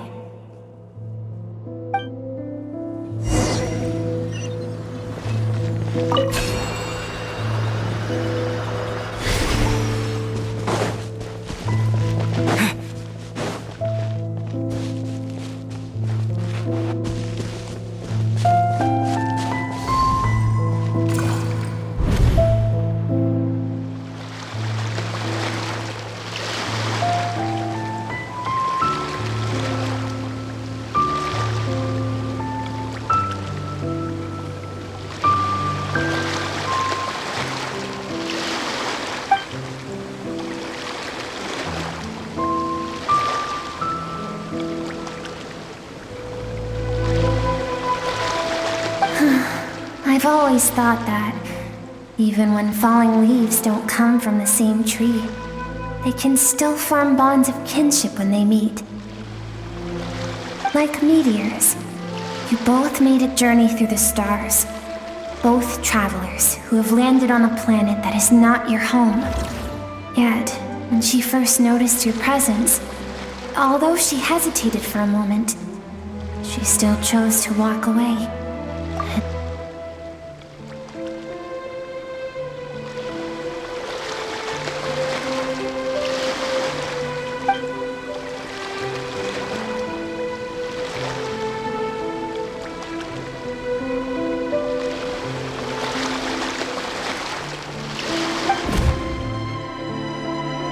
Seems like you've answered your own question.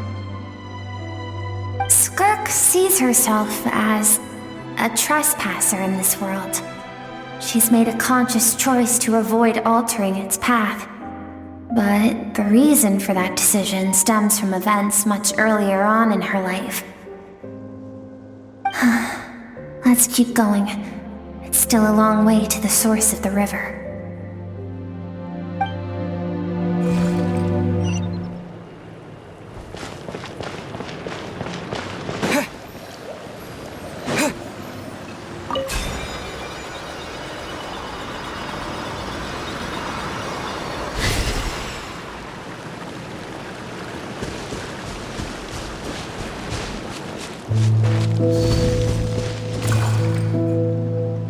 You now have what it takes to wield immense power.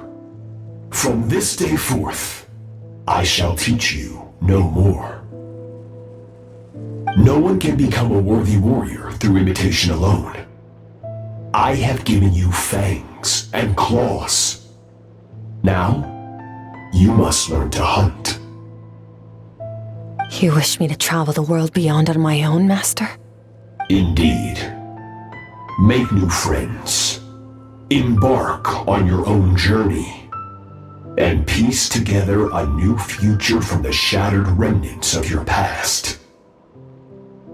We will still have contact through the abyss. But know this. One day, I will take the life you worked so hard to rebuild and reduce it to ashes. Just like the fire that haunts your mind. Why do you do that? I have told you before, fear is the catalyst for human evolution. You have tasted loss.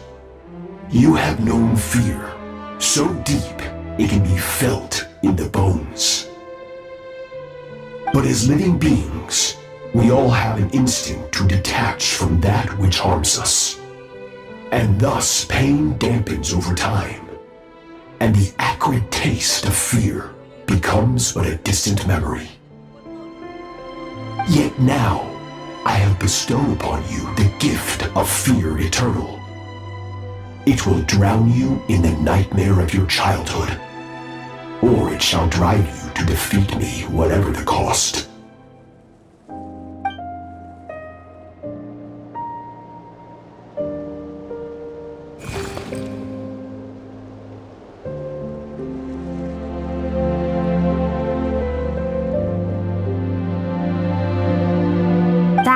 Is what Skirk's master, the foul Sertologi, looked like at one point in time. Of course, as a higher being, physical form is a triviality to him. He could appear as a beast, a human, or even a monster that defies description. The form you see him in here, clad in abyssal armor, is the one he usually wears when traveling through the stars.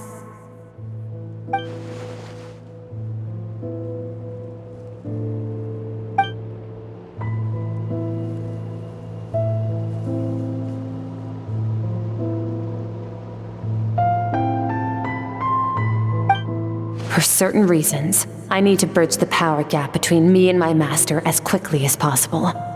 But first, I need to understand the source of his strength. To do that, I need to follow in his footsteps. walk the path he once walked. And somewhere along the way, I'll find out how to defeat him. That is my sole focus and purpose.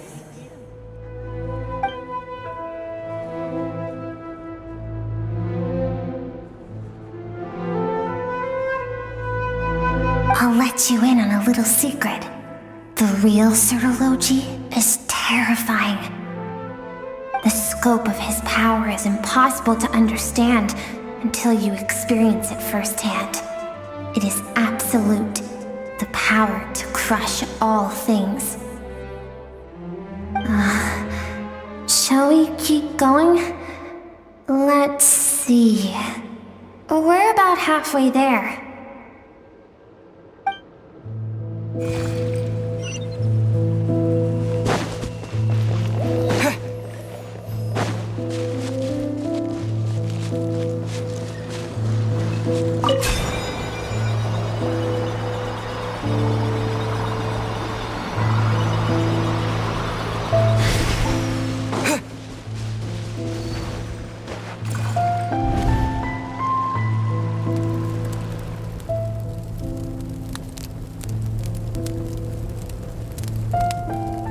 We've made it quite a ways already.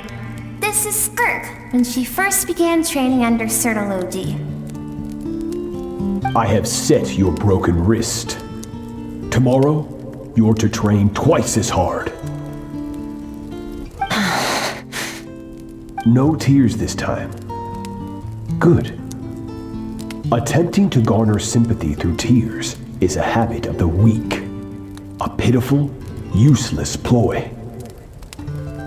Can I ask a question, Master? Why did you save me? I keep thinking, maybe it would be better if I had died. I wouldn't be haunted by that fire all the time. I wouldn't have to go on like this. I saved you because I have a plan for you. It has been too long since I fought a battle that demanded my full strength, and I hunger for it. Every so-called genius and prodigy I have faced has crumbled like sand underfoot. Before me, even fate bends the knee. So, I will teach you everything I know, train you by whatever means necessary, in the hope that one day, you might surprise me. But I don't want to draw my sword against you, Master. What you want matters little. Among the boundless sea of stars, the cries of the weak are but faint murmurs that disappear into the void. You of all people know that well. Yes, Master. From that day forward, all she knew was grueling training, emptiness, and fatigue. After some time, her talent bloomed, and she gained control over her emotions, like her master. How should I put it? It was not that human emotion disappeared from her heart, but that reason came to dictate all she was allowed to feel. I suppose it was at this point that she became the Skirk you know today.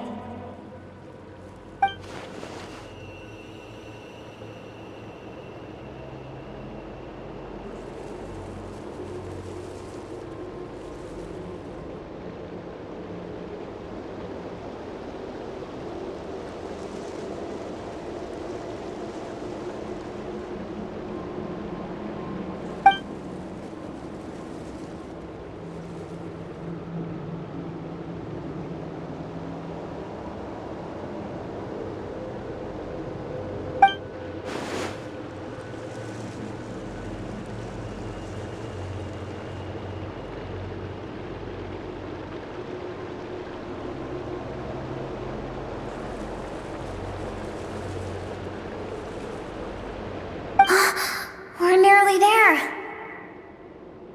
I almost don't want to reach the end. Well, shall we? This is the final stretch.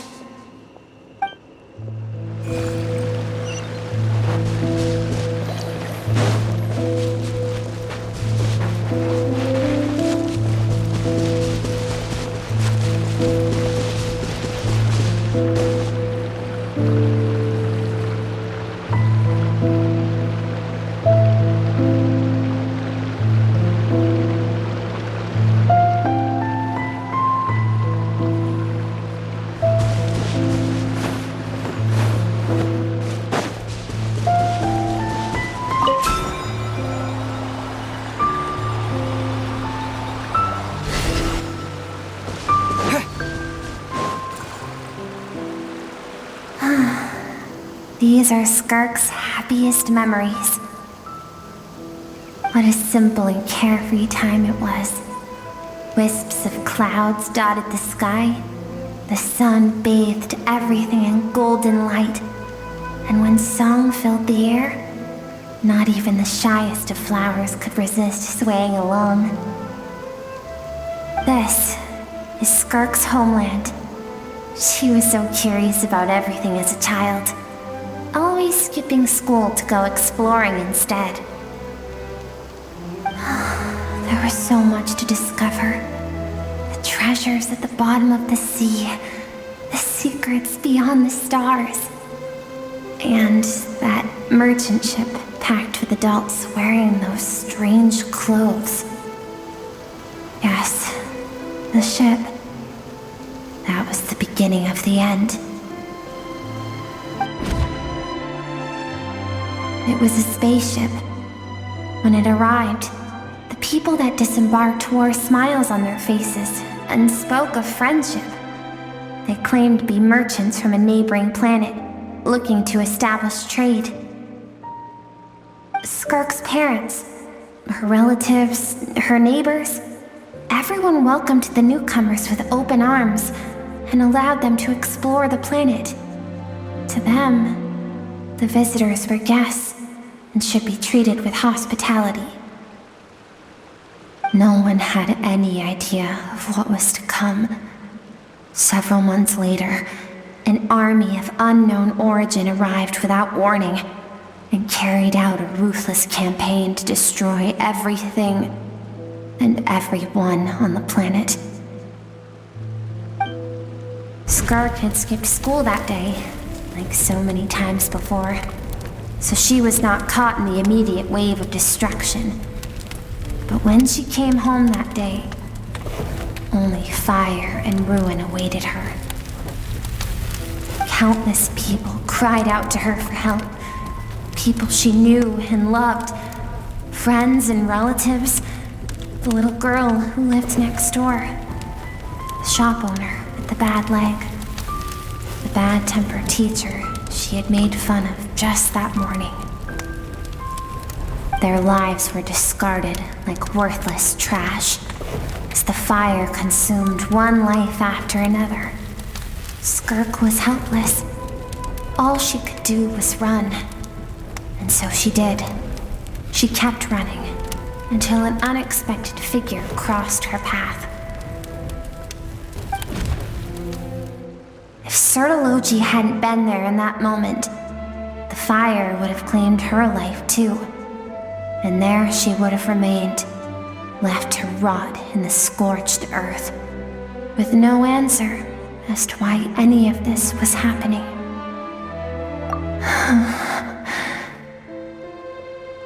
Because she and her people were seen as a threat. As the initial merchant ship explored the planet, they discovered that it hadn't always had the condition to support life.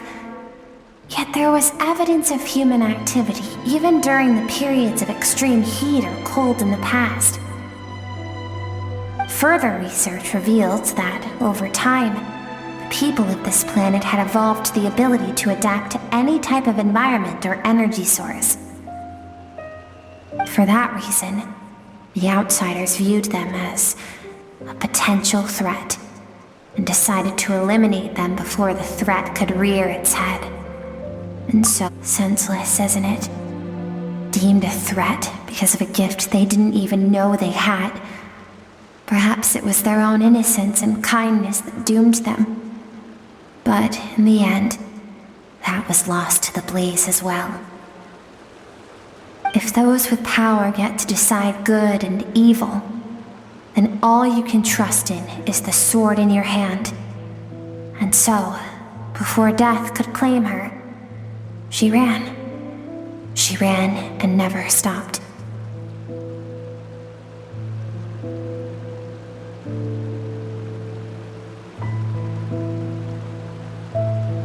No one wants to relive their most painful moments. Well, that brings us to the end of the story. This is as far as we can go. Skirk is waiting over there. For both of us. Let's go to her. It's time to fulfill my purpose. And my greatest wish over all these years.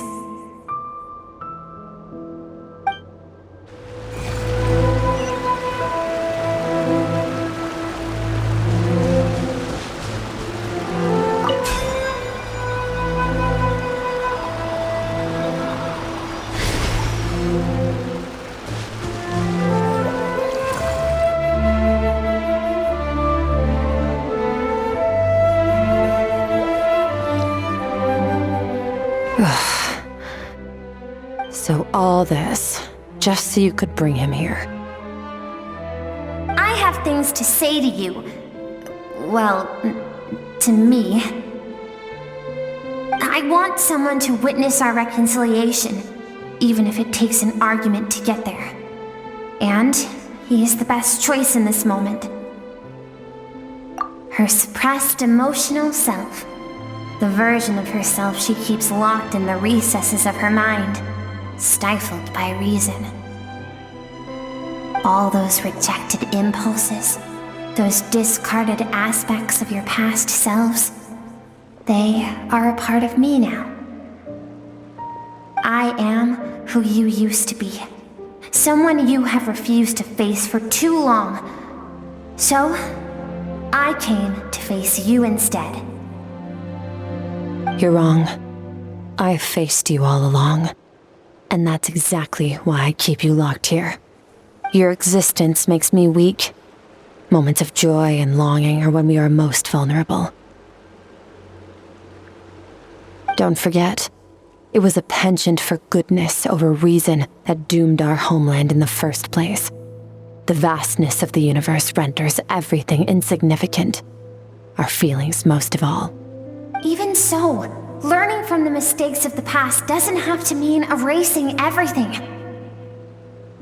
Strip yourself of your so-called weaknesses, emotions like kindness and empathy, and what makes you any different from the ruthless soldiers who slaughtered our people? The difference is that I'm doing what is right, what is necessary. I allow you to exist, but with limited freedom. That is the greatest kindness I can offer. I've shouldered everything you couldn't carry. I rose above the numbness and emptiness, and it was cold, unfeeling reason that brought me this far. It made me who I am. It made me strong. That is the problem. I want to shoulder those things together. On the grand scale of the entire universe, maybe our feelings are vanishingly small, but why should that mean they don't matter? Emotion gives warmth to the cold expanse of space. It gives meaning to the world around us. Think back to those nights of gazing at the stars, those afternoons of exploring the unknown. Think back and let them grant you peace. A brief respite from the pressure you put on yourself.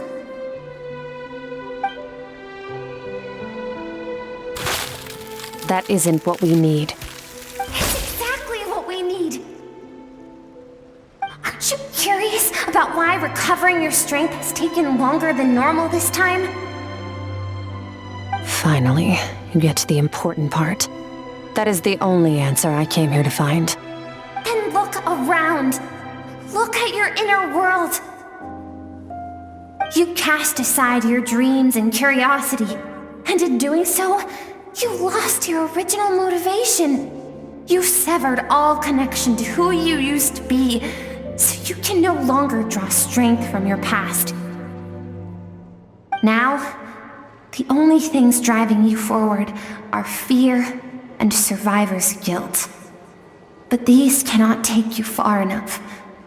And so, this river, the source of your strength, grows more polluted by the day.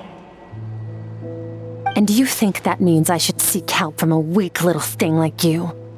Your emotional self isn't weak. The fact that she transcended time and broke free from her constraints to come and face you, that proves it. Thank you for saying that. I knew bringing you here would be the right choice. To be honest, I'm not here to argue with you. This isn't about who's right or wrong. And in fact, I agree that in order to make it through the wake of that tragedy, we had to distance ourselves from the pain through reason over emotion. But what is right at one point in time isn't always right forever. I know you will never forget that fire. I know the fact that you were the sole survivor fills you with guilt. And I know that among the voices that haunt you, mine is there too. Because deep down, you know that you didn't turn out to be the person you wanted to be. All those unfulfilled hopes are like knives to the heart. And I don't want you to hurt anymore. So even if you can't accept me, I hope, at least, that you can let go. I keep thinking, maybe it would be better if I had died. I wouldn't be haunted by that fire all the time. I wouldn't have to go on like this.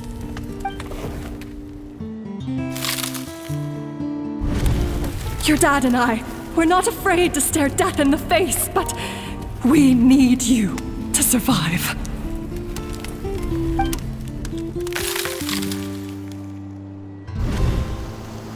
I'm sick of being a kid. There's so many amazing things out there, and I'm ready to see them all.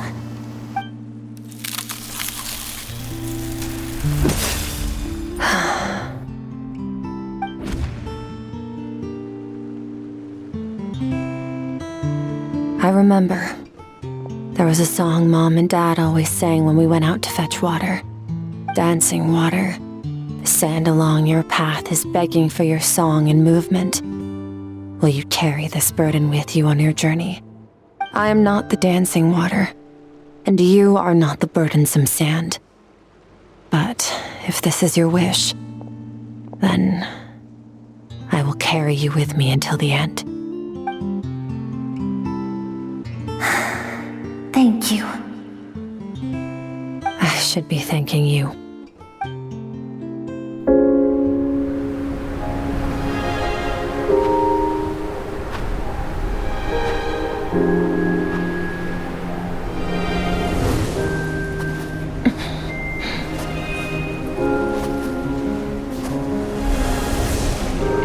Run, Skirk, run! Remember, leave no one alive! Heed my words, Skirk. Let fear take root in your soul. Did you survive?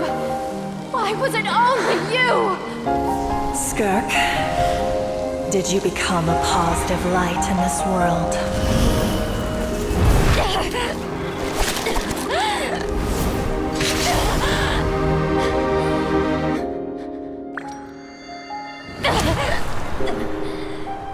Hey, this doesn't have to be the end.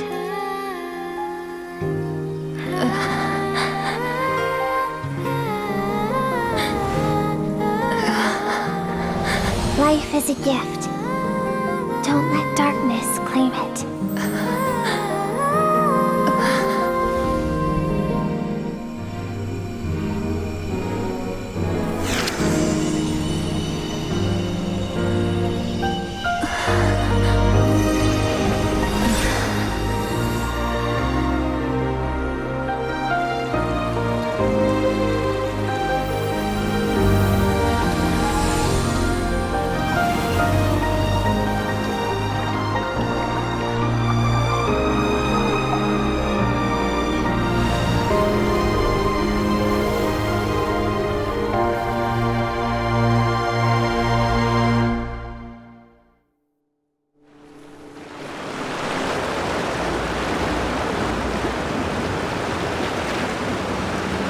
So, you saw my memories then. I once asked my master if survival of the strongest was the law of the universe. He said no, but in a world without order, Those with no moral boundaries tend to be the ones who survive. That's why, after hearing his answer, an idea came to mind. An idea that, one day, I would create a new world order. One in which there would never be another tragedy like that fire. One in which power was not the law of the land. But that means I must defeat him. Because my master, Surtologi, is, at the core, a defier of all rules and order. Yes, and not just because of the gap in our abilities, but also because I have no reason to see him as an enemy. Although his decision to train me was not made out of kindness, he did everything a master should. He saved my life, taught me the sword and the principles of strength. And for that, I respect. I know, and it's not something I want. But Master never goes back on his word. I have to treat everything he says as a promise. He's no longer into that, but he sends me messages through the abyss every now and then. Most of them are simple greetings, or an answer to one of my questions. Every time I hear from him, my heart skips a beat. And I wonder if this is the moment where he'll finally appear before me and tear down everything I've built to pieces. Maybe that means I do live in eternal fear, just like he said. Yes, I respect him, but I'm also afraid of him. And for that reason, the pursuit of strength consumes every moment of my life. I don't know what Master has planned, but I have to be ready.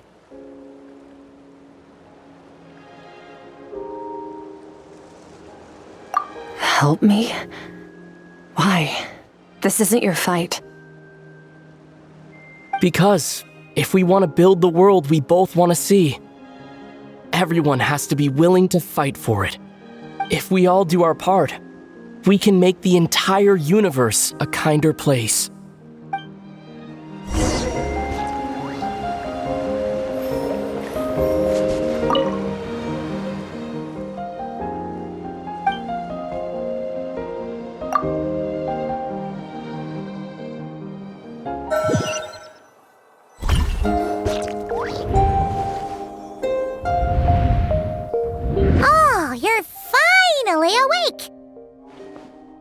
Honestly, Paimon was gone for like 2 seconds and then she comes back and finds you both unconscious?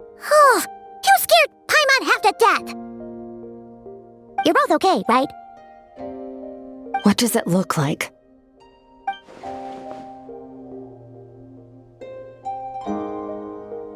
Only water from the source can cleanse the rot and filth that flows from the past into the future. I taught you to incorporate the experiences from your journey into how you fight. I suppose what happened today will become an inseparable part of who I am. Okay, so Paimon feels like she's missing some important context. But whatever. Paimon brought back tons of delicious snacks! Let's dig in!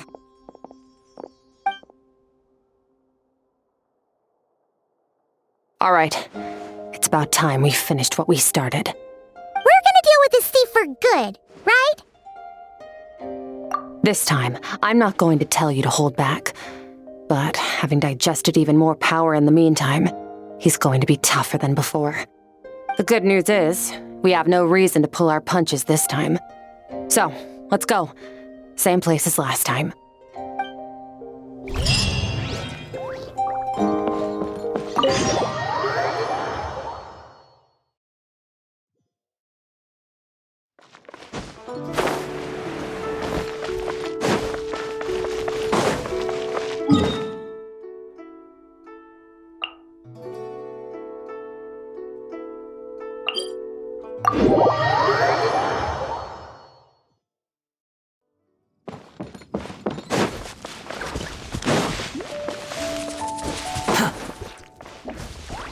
Quit following me.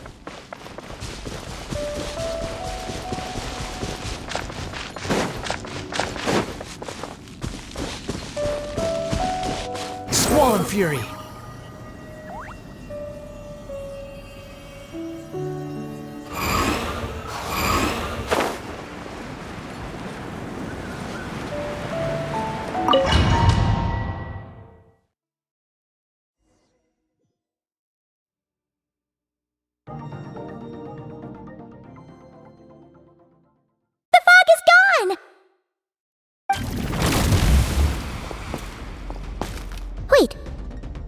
form the all-devouring narwhal changed into? How come he knows that, too? Really? So, you're telling Paimon that giant whale and this guy can both turn into the fowl? How does that work? It's a subconscious instinct. Any intelligent being who longs for his level of strength is bound to mimic his appearance. It's a natural response after encountering someone as powerful as Master. To them, he represents ultimate power. We know the person before us has encountered Master, and we know he stole a portion of my power. So it's not surprising that he would assume this form. Okay. Oh, the closer Paimon looks, the more intimidating it gets. Nervalette isn't here this time, so it's up to us. He won't have the nerve to steal again after we're done with him. Let's teach this guy a lesson.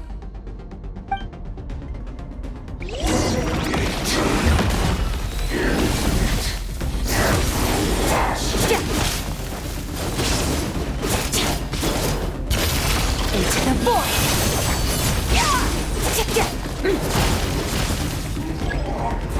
Haven't forgotten your training, I hope.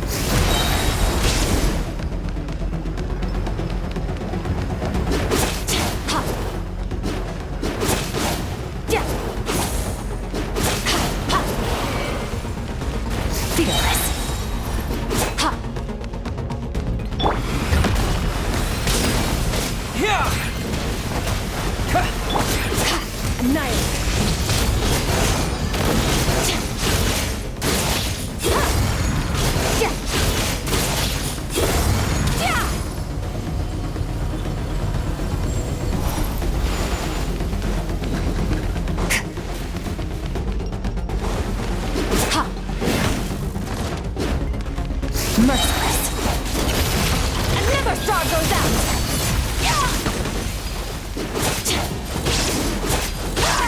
Extinguished!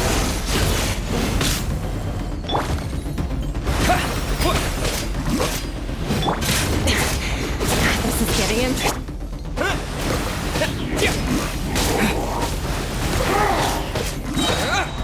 Wipe out!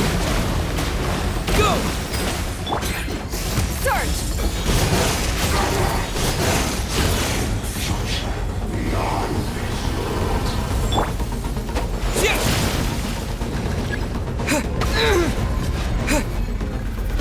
Water jet! Water jet!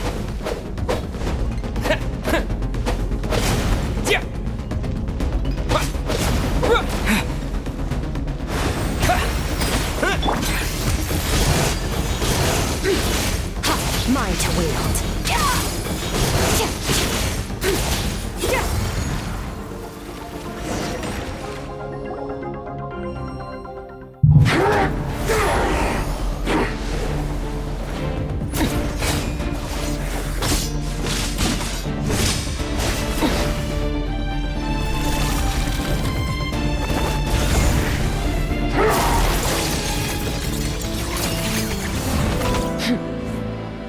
Haven't had enough of my power.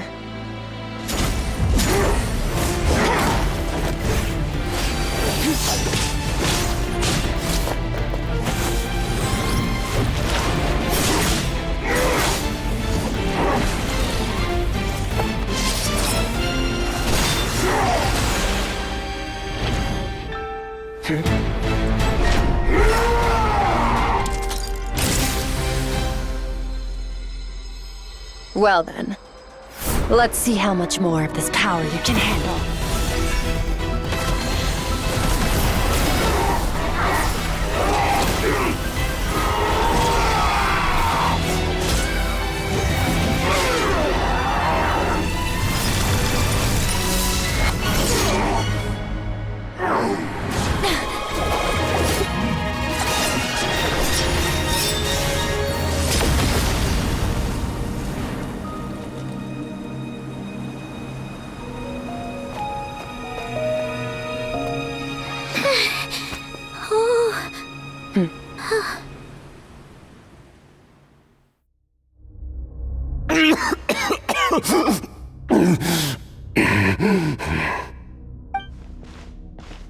Well, have you come to your senses? You saw that my body was at its limit. So, you deliberately channeled your power into me, knowing that it would destroy my shell from within. Such power, such keen battle instincts. So you must be... Skirk, Sertologi's disciple. How long has it been? How long has he been away from Tevat? Hundreds of years. Hundreds? Sorry, it's a lot to take in. I should introduce myself.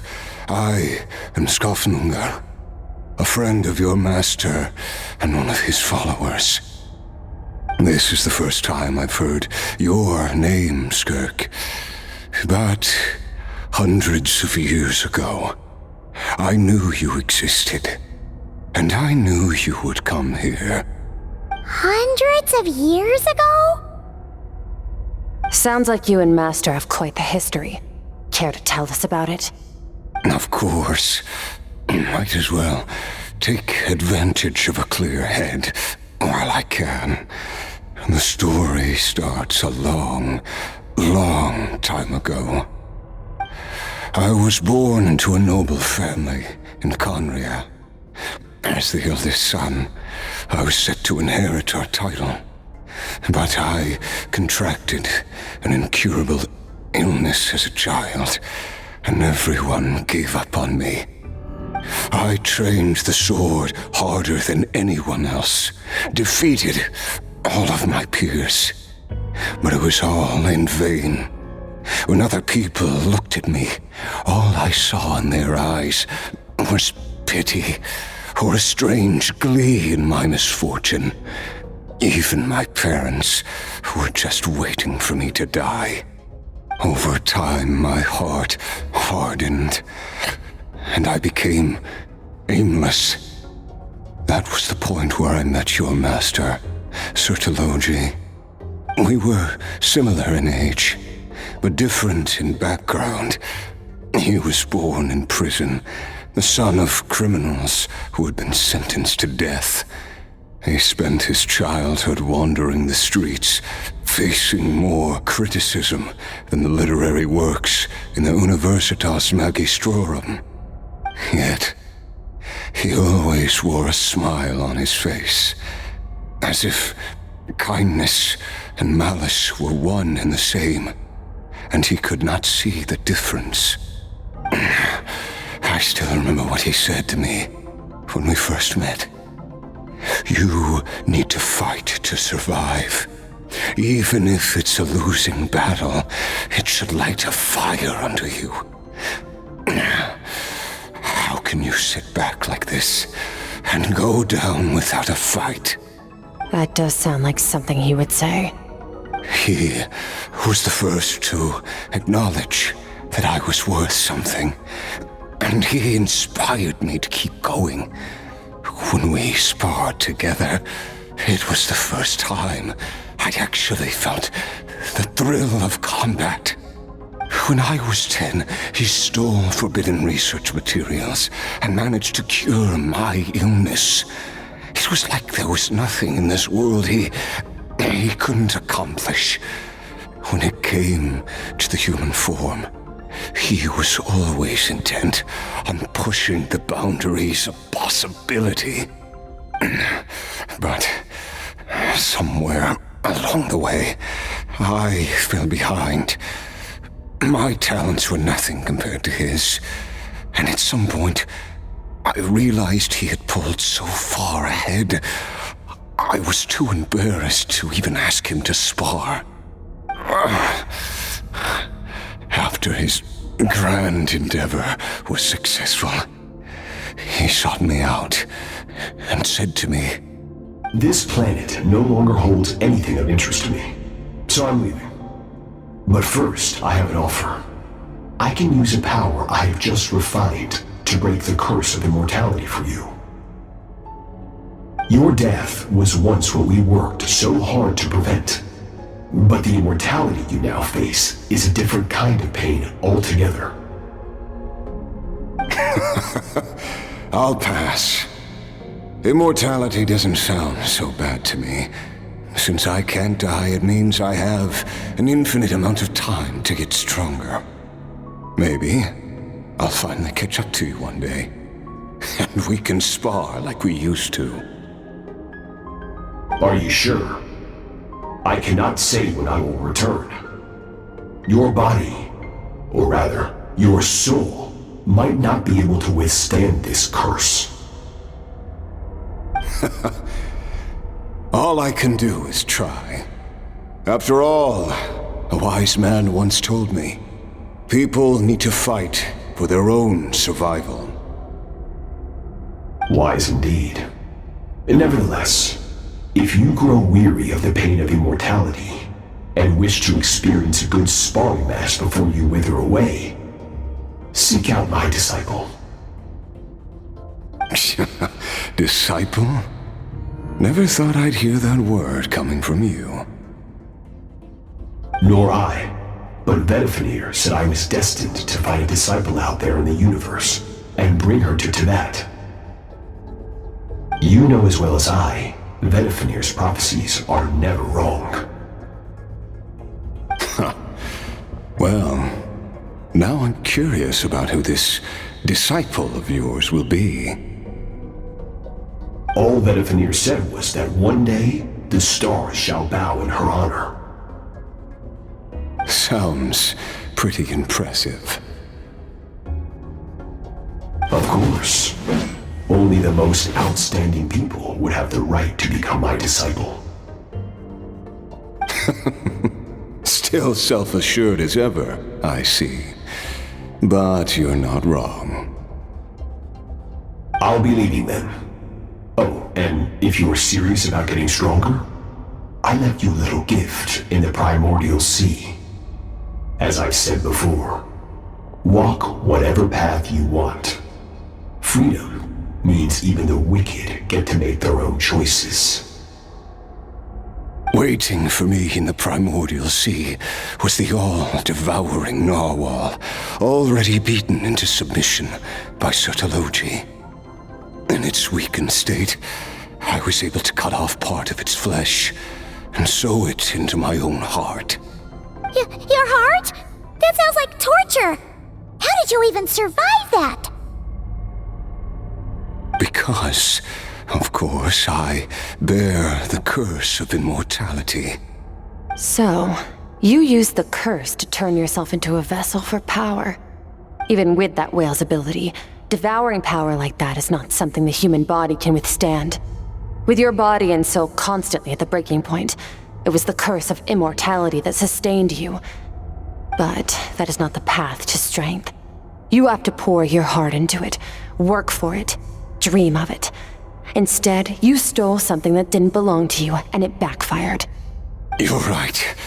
I should have known better, but I had already pushed myself to my limits, and he was still miles ahead of me. So I had to take a leap of faith. I miss your master. I miss the days when we were all together, troublemakers without a home.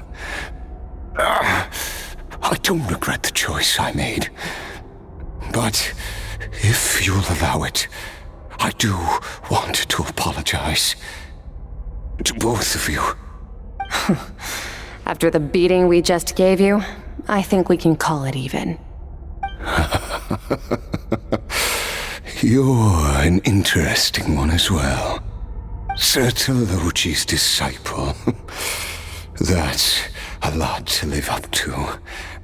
It can't have been an easy experience. I know what he's like. He rules with an iron fist, using despair and fear to force you to catch up to him, all the while standing ever out of reach. We're like mountain climbers in the dark, never knowing how much higher we have to climb, or when we will see the sun again. True. But I made up my mind long ago. No matter how dark it gets, I will not give in to despair. I will overcome it. Besides, after hearing your story, I suspect what Master really wants is not a battle that demands his full strength, but rather a defeat without regrets. Oh? Since you're his friend, you must have some things in common. First time we came here, when you stabbed me through the fog and stole my power, I felt no emotion coming from that spike. But when you had to devote all your strength fighting me just now, I could feel joy and passion emanating from your blade. It was the joy of a researcher discovering the truth of the world, the joy of an artist uncovering a temple of wonders. Interesting. I'm certain I didn't express those emotions outright. Yet you were able to read them from my blade, like a glimpse into my inner world. You're right. That battle brought me an unbridled sense of joy, and my defeat brings me no regret whatsoever. Exactly. I think Master also craves a battle like that. One where his opponent forces him to use all his strength, unlock the extent of his potential, and transcend his own limits. A battle to end all battles. After which, all can come to an end, including, perhaps, his life.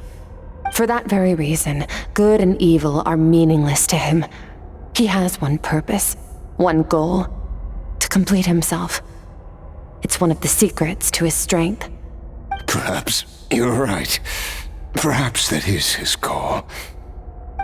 What a battle that would be. Oh, to witness such a...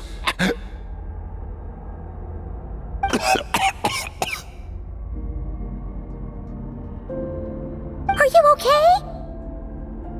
Too many different kinds of power are surging through my body. The curse of immortality allows it all to coexist, but it does not remove the pain. I won't be able to hold on to my sanity for much longer. What a shame. I would have loved to witness that battle. Sertologi once offered to free me from this curse. Now, I must ask that of you, Skirk. Can you release me from the pain? I can, but not through death, if that's what you were hoping for. It's not a suitable punishment for your crime. As an alternative, I can take your consciousness, along with all the power you've consumed, and smash it to pieces. The impurities will dissipate, and under the curse of immortality, your mind and body will regenerate. When that process is complete, you will be back to who you were before, no longer tortured by powers you can't control. But it will be a time-consuming and painful process. The decision is yours to make. I accept. And who knows? Perhaps I'll wake up in time to witness your great battle with Sertologi. I have faith that you'll be able to stand against him one day. Though I know it'll be a long and arduous road. If we are climbers in the dark, it appears the dawn has finally broken for me. But your ascent continues. At least, it looks like you are not alone on your journey. I will reach the top of this mountain, no matter what it takes. And you, Skofnungur, will be my witness at the end of all things. Whew, that's finally over. Let's get out of here. Huh! At least we don't have to make a mad dash for the exit like last time.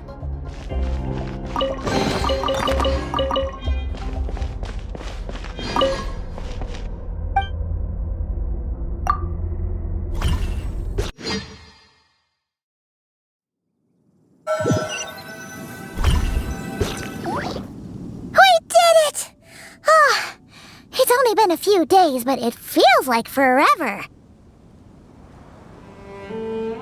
Once again, we've proved there's nothing we can't overcome. Wow, you sound even more confident than usual. Guess you really have become stronger. Today sure went by fast. It's night already. Oh wait, that reminds Paimon. The stars you mentioned, the ones that died out, are they back now? Yes. The power Skafnungur stole has been returned. So, the stars have regained their light. Great! Huh, it's crazy that you even noticed their light was gone. There are so many stars in the sky. If a few disappeared, Paimon definitely wouldn't be able to tell. I suppose it's because I have gazed upon this sky for centuries. The false stars, hanging in the meticulously planned sky, glittering with rotten light. It's not real. And yet, it is for that very reason that I can look upon it and enjoy the momentary peace it brings. Even the most beautiful of bubbles has to burst. We will return to the real universe one day, whether of our own volition or not. Time marches ever forward. Even the innocent and naive will taste life's bitterness. Yet through hardship, we grow until we learn to seize the sands of time for ourselves and uncover our true strength. Though we gaze upon a false sky, its vastness and majesty is palpable. One can only wonder, what is it going to take for kindness to reign supreme in the vast expanse of the universe? Ugh, this is all going over Paimon's head. But if she knows one thing, it's that the traveler always finds a way. Ever since we met, he has filled Paimon's days with happiness. No matter how tough things get, he always finds a way to make it better. If it's too big a job for one person, then we'll do it with two. And if two's still not enough, then 3. We've met so many amazing friends and accomplished so many amazing things. As long as we don't give up, we can make any wish come true. I suppose when it comes to you, anything is possible. Well, I should be going. Now that my power is no longer isolated from my emotions, I need more practice to get used to it. I suppose fate will decide. Maybe we'll bump into each other on the street. Or maybe we'll reunite on a different planet entirely. Regardless, reunions and partings are but passing moments. More than anything, I hope that at the end of this journey, wherever it takes us, we stand in a world reborn. One without war, pain, or forced partings. One where new life can bloom, even where there was once nothing but scorched earth. For this, we must all work to become stronger. If that's what you want to call me, I won't object. Goodbye. Bye!